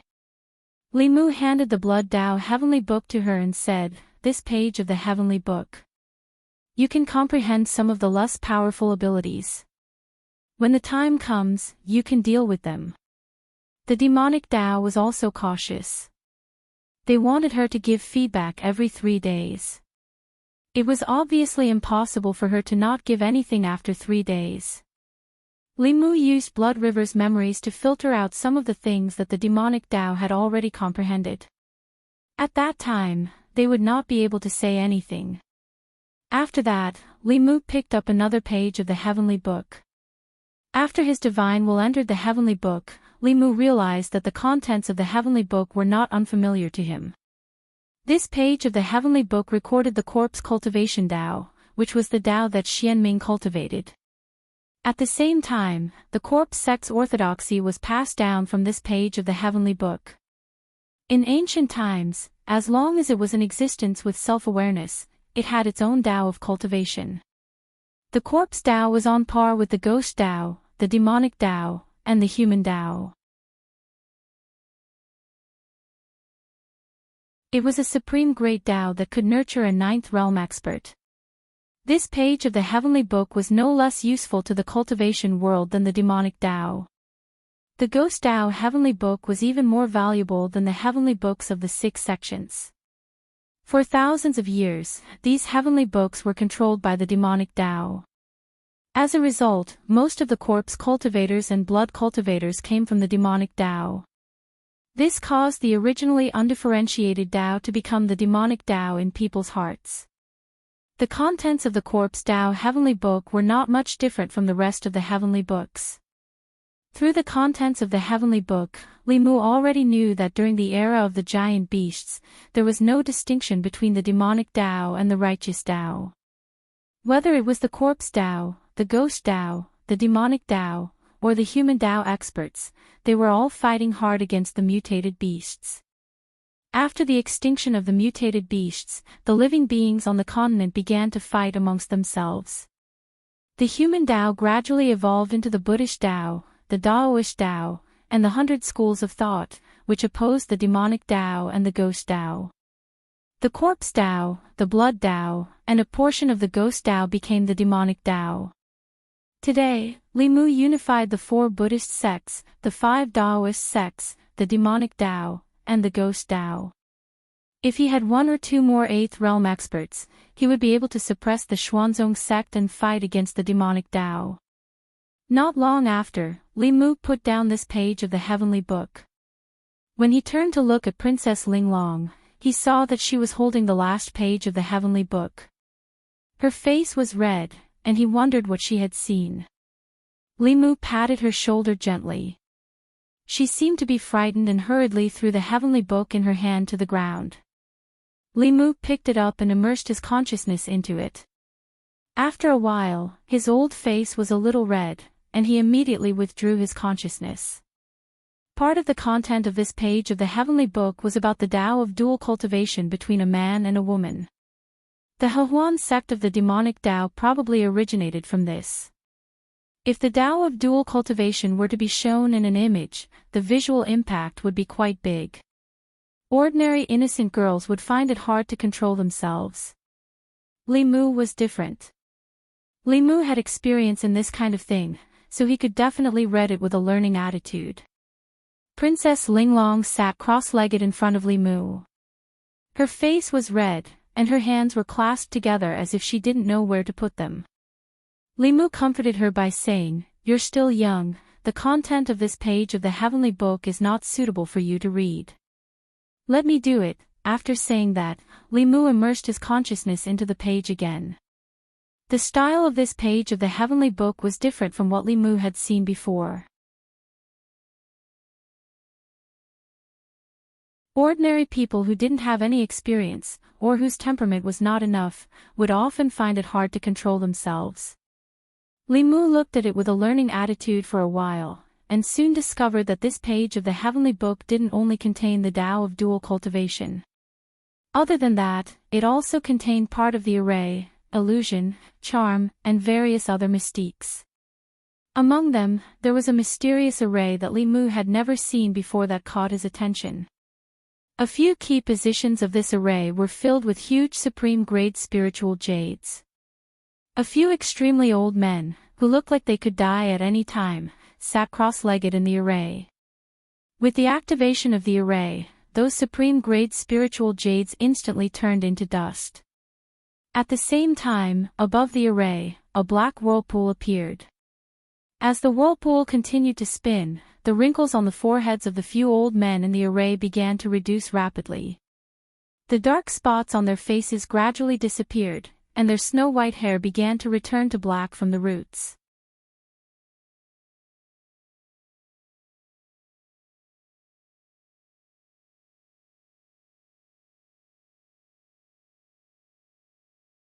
Within Limu's palace, he lay weakly on his bed and said to the Ninth Elder, "Ninth Elder, I really can't hold on any longer." The Ninth Elder handed him a bottle of healing elixirs and said, "Hold on a little longer.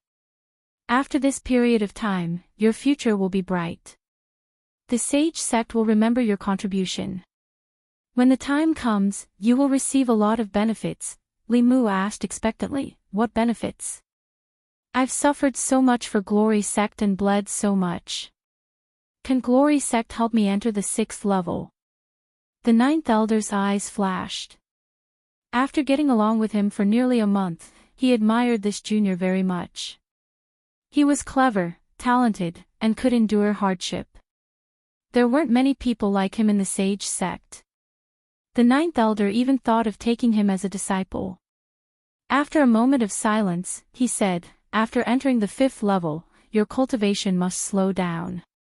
It's best if you don't break through within 10 years. Limu was puzzled and asked, "Why?" The Ninth Elder shook his head and said, "There's no why. Just remember my words. I won't harm you." With that, he turned and left. Limu looked at his departing figure with a trace of surprise in his eyes. The demonic Dao geniuses outside didn't know that the demon sect gave them unlimited cultivation resources to raise them like pigs. The fattest pig that grew the fastest would be the first to be slaughtered. Similarly, the person who cultivated the fastest wouldn't be far from death. The Ninth Elder's warning was completely out of Limu's expectations. At this time, the Ninth Elder walked out of Limu's cultivation palace and saw a figure standing on the square with a jade slip in his hand. He immediately stepped forward and said respectfully, "Greetings, Third Forefather." Xian Ming looked back at him and said indifferently, "You've said too much. I'm guilty." The Ninth Elder knelt on one knee and said with a complicated expression, "But he has done too much for the Sage Sect. I can't bear to see him end up like that, just this once." Xian Ming said lightly and flew to the tower. The Ninth Elder breathed a sigh of relief. When he came to his senses, he found that his back was wet with cold sweat. On the tower in the center of the Ghost Island, Xian Ming handed the jade slip to the Third Forefather.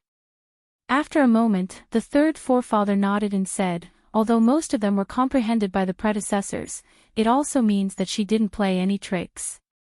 The heart of 7 orifices is hard to find in 10,000 years. Now there are 2. Is this a sign?" After a while, he shook his head and said, "It's a pity that I'm not Tianjizi. I can't see the future." Xian Ming said, "Wait until we get Xuanzong's heavenly book and let her interpret it. If Tianjizi doesn't die, Xuanzong can't move." The Third Forefather closed his eyes and said, "It's about time. I'm going to start avoiding the tribulation. I'll leave this to you." Just after noon, Limu stood in the courtyard and saw endless black fog gushing out of the tower in the center of the Ghost Island, completely enveloping the tower. Having finished reading that page of the heavenly book, Limu knew very well that cultivators who obtained lifespan extension through the Great Sky Stealing Array would face a heavenly tribulation every month. They had to conceal their aura and deceive everyone to survive the heavenly tribulation. This tower was used to conceal one's aura and hide from the heavenly secrets. Seeing this, Limu walked out of the palace. In the square, several geniuses of the demonic path saw him and couldn't help but mock him. "Yo, you still have the face to come out. Why is such a person still alive? If I were you, I'd rather die." In the past month, they had seen Limu being tortured every day. At first, they sympathized with him, but later, they despised him. The existence of such a person was an insult to geniuses like them, and also an insult to men. In the face of everyone's mockery, the Ninth Elder's face darkened. He said, "Shut up, all of you. Before he could finish his sentence, a figure suddenly flew out from the Dao Palace at the very front. It was Princess Linglong. The long whip in her hand lashed out at the three people who had mocked her just now. She said coldly, "How dare you scold my people?" The three of them were at the 5th level of cultivation, similar to Princess Linglong. They easily dodged her whip. Princess Linglong looked at the 9th elder and frowned. "Let them stand there and don't move." The 9th elder hesitated. "This," Princess Linglong snorted. "I'll return the heavenly book to you. I won't read it." The Glory sect had spent a lot of effort, and Li Si had shed a lot of blood and suffered a lot to convince this lady. If she went back on her words, no one present would be able to escape punishment.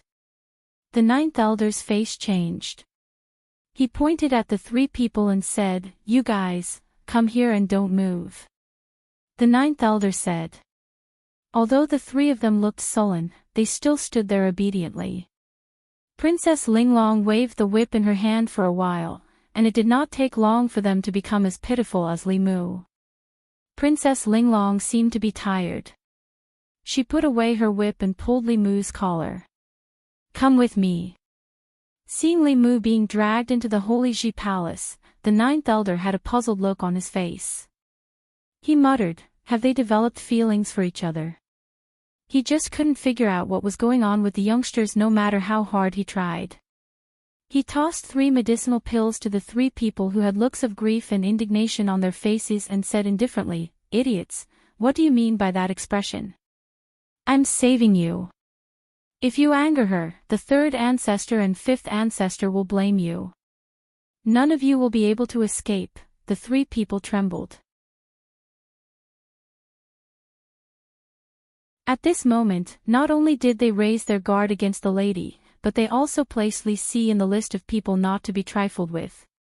At this moment, in the Taoist palace, Li Mu held Princess Linglong's hand and transmitted his voice to her. "You were too impulsive just now." Princess Linglong was still angry. "I just didn't want them to scold you like that." Li Mu didn't expect that in his lifetime, he would have a fan who would blindly defend him. He could only comfort her. "It's all an act anyway. We'll be leaving soon. I'm afraid Yong is no longer suitable for you. When the time comes, you can come with me to Shindu." Okay. I can even see Her Majesty in Shindu," Princess Linglong said happily. Then, she realized something and her face turned pale. "What's wrong?" Li Mu asked, puzzled.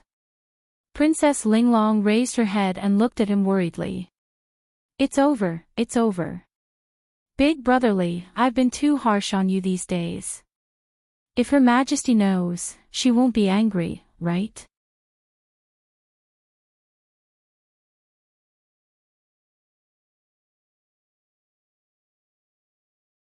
Chapter 609. Li Mu thought for a while and said to Princess Linglong, "It's better not to tell her about these things. It was nothing for a man to suffer a little outside." He was not afraid of the Empress being angry, but he did not want her to feel sorry for him. He looked at Princess Linglong again and asked, "Are you ready?" Princess Linglong nodded her head. Li Mu let go of her hand, and the sun-shooting bow appeared in his hand. At the same time, an illusory shadow appeared in the cave. This was a doppelganger that Li Mu had created in a month. This doppelganger contained his full power. The doppelganger walked into Li Mu's body, and Li Mu shot the bow into the sky. After a flash of light, the earth peak flashed, and a transparent shield collapsed.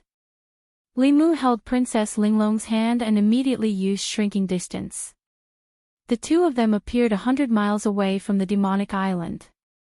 Almost at the same time when the sun-shooting bow shattered the protective array, Xian Ming, who was cultivating in the tower in the middle of the island, suddenly raised her head. Her cold and emotionless face revealed a rare look of shock. She blurted out, "This is the aura of the sun-shooting bow." Then, her body moved out of the tower. At the same time, she felt a spatial fluctuation coming from one of the palaces on the Earth peak. Xianming scanned with her spiritual will, but she did not find Princess Linglong. The aura of the pure young body had also completely disappeared. Li Mu. She immediately realized something, and a shocking roar reverberated throughout the demonic island. Spots of white light emitted from Xianming's body, and in the next moment, she disappeared into thin air, leaving only a name reverberating on the demonic island. What happened? It sounded like the voice of the fifth forefather. Who angered the fifth forefather? Li Mu. Did this person do something again? Only after Xianming left did the experts on the demonic island react. They all flew into the sky with a confused look, not knowing what had happened. At this moment, 100 miles away from the demonic island, two figures appeared from the void. Princess Linglong's pretty face was filled with astonishment. Just a moment ago, they were still in the lair of diabolism. In the next moment, they were above the sea, and they could no longer see the ghostly island.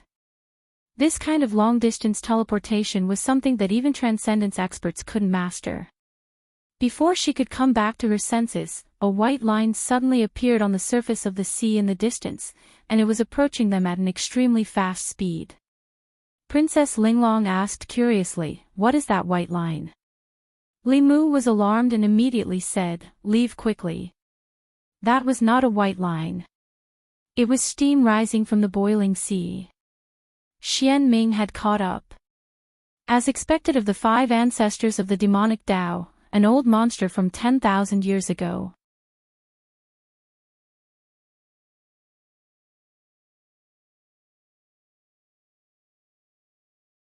However, if the battle dragged on for a long time, the experts of the demon sect from the Ghost Island would arrive.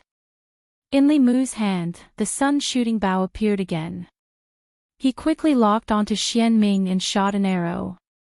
This arrow took away one of Xianming's arms. Li Mu's spiritual power was also depleted. He quickly used the incantation to recover his spiritual power and waited for the second arrow to be shot. There was no need to talk about martial ethics when dealing with the enemy. It would be best if he could kill her today. Even if he couldn't, he had to end the battle as soon as possible. After being hit by the sun-shooting bow, Xianming's strength was damaged. In the battle with the ghost servant, she immediately fell into a disadvantage. At this time, the ghost servant suddenly said, "Ghost Empress, please lend me the sun-shooting bow." Li Mu didn't react at first. He was stunned for a moment before he realized what the ghost empress meant. At present, other than the Tao Te Ching that could injure the enemy 800 and himself 1,000, the sun-shooting bow was his biggest trump card. Li Mu naturally couldn't give it to others easily. This bow couldn't recognize an owner. Whoever had it could use it. If it was given to an evil person, wouldn't there be endless troubles? Li Mu was still hesitating, but Xianming's expression had changed greatly. She no longer fought with the ghost servant. Her body turned into a white light and disappeared into the sky in a flash. The ghost servant slowly flew back. He cupped his hands at Li Mu and said, "Please forgive this old servant for being rash. Otherwise, I wouldn't have been able to intimidate her." Li Mu hadn't seen the other abilities of the five ancestors of the demonic way, but her ability to escape was top-notch. Both times, she was decisive and straightforward, without any hesitation. No wonder her memory could be safely passed down for 10,000 years without any mistakes. Li Mu didn't delay. He and the ghost servant flew to the coast of the South Sea. At this moment, the crisis had been resolved. However, 3 days later, when the third ancestor woke up, they would have to bear the fury of an eighth realm expert. He had to make thorough arrangements early. When Li Mu brought Princess Linglong back to Yong, Xianming, who had lost an arm, also returned to Ghost Island. He and the third ancestor didn't expect that Li Si was actually Li Mu. His purpose in coming to Ghost Island was to rescue Princess Linglong and steal the Heavenly Book. He actually succeeded. Although the sage sect had obtained a page of the heavenly book from Yong, 3 pages had been snatched away by Li Mu. It was a disastrous loss. What was even more infuriating was that everyone, including her and the third ancestor, had been fooled by Li Mu. For 10,000 years, no one had ever done such a thing. The sage sect had never lost the heavenly book they had obtained.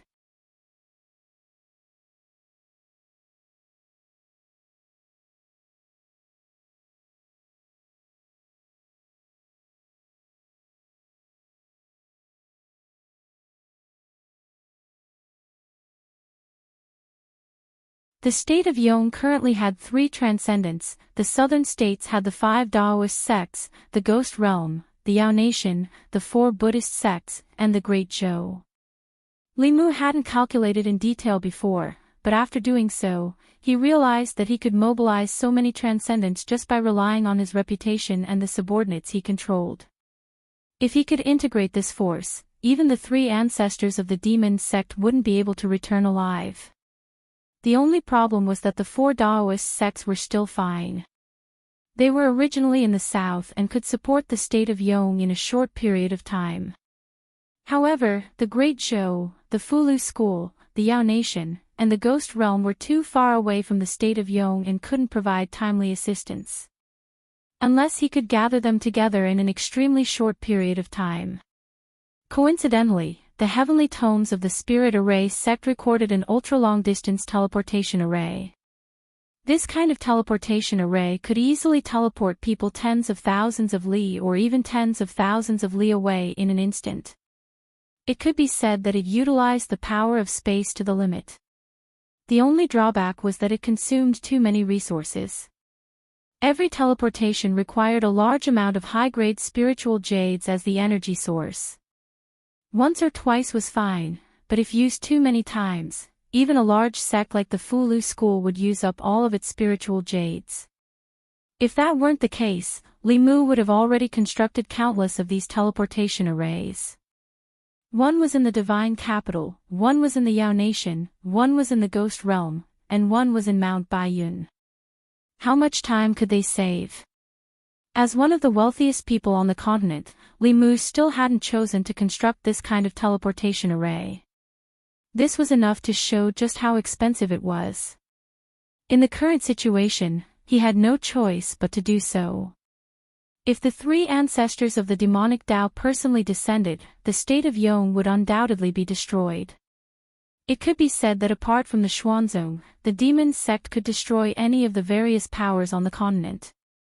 If he constructed long-distance teleportation arrays in every region, he would be able to provide reinforcements when one side was in trouble. The cost of teleportation arrays was too great, so he wouldn't normally use them. He would only activate them when the various powers were facing a great crisis. On the way back, Li Mu had already sent a message to the various powers, ordering them to immediately prepare the materials. In the following 3 days and 2 nights, he wouldn't be able to rest for even a moment. After personally helping the state of Yong construct the teleportation array and teaching them how to use it, Li Mu immediately headed for the Spirit Array sect. It would take too long for him to set up the teleportation array by himself.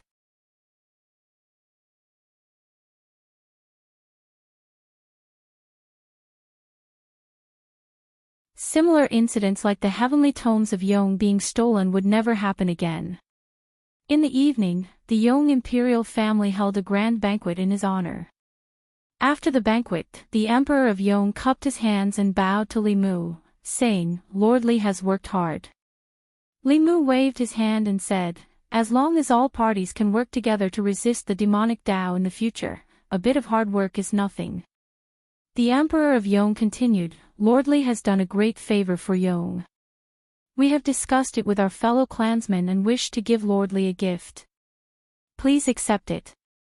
Li Mu waved his hand again and said, "Yong has paid tribute to Great Zhou, and Great Zhou has protected you. This official does not need any gifts." The Emperor of Yong persisted, "If it weren't for Lord Li, Yong would have faced destruction. As the Emperor, we ought to thank Lord Li heavily. As her father, Lord Li has saved my daughter. Please give me a chance to repay you. Since the Emperor of Yong was so insistent, Li Mu found it difficult to refuse. He said, since that is the case, I will accept deferentially. The Emperor of Yong revealed a smile and said, we have discussed it with the madam and have decided to give Linglong. Li Mu's complexion changed greatly, and he hastily said, you can't.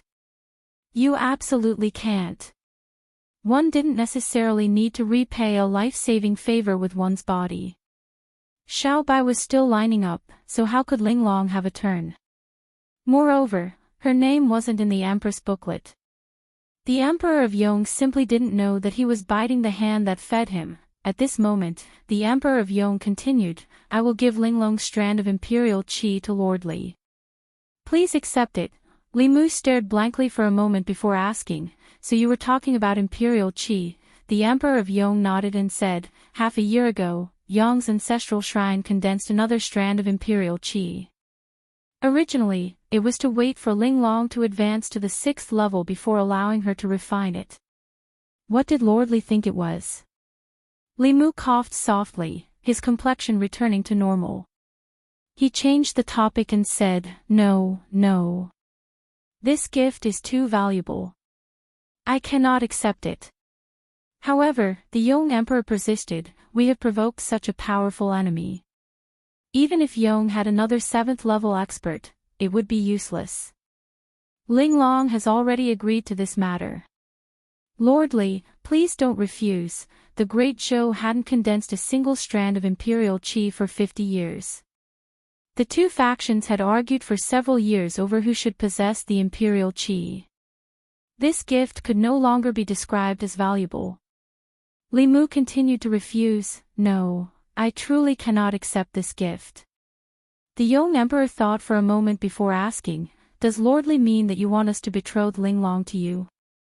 Li Mu flatly said, how is that possible? Am I that kind of person?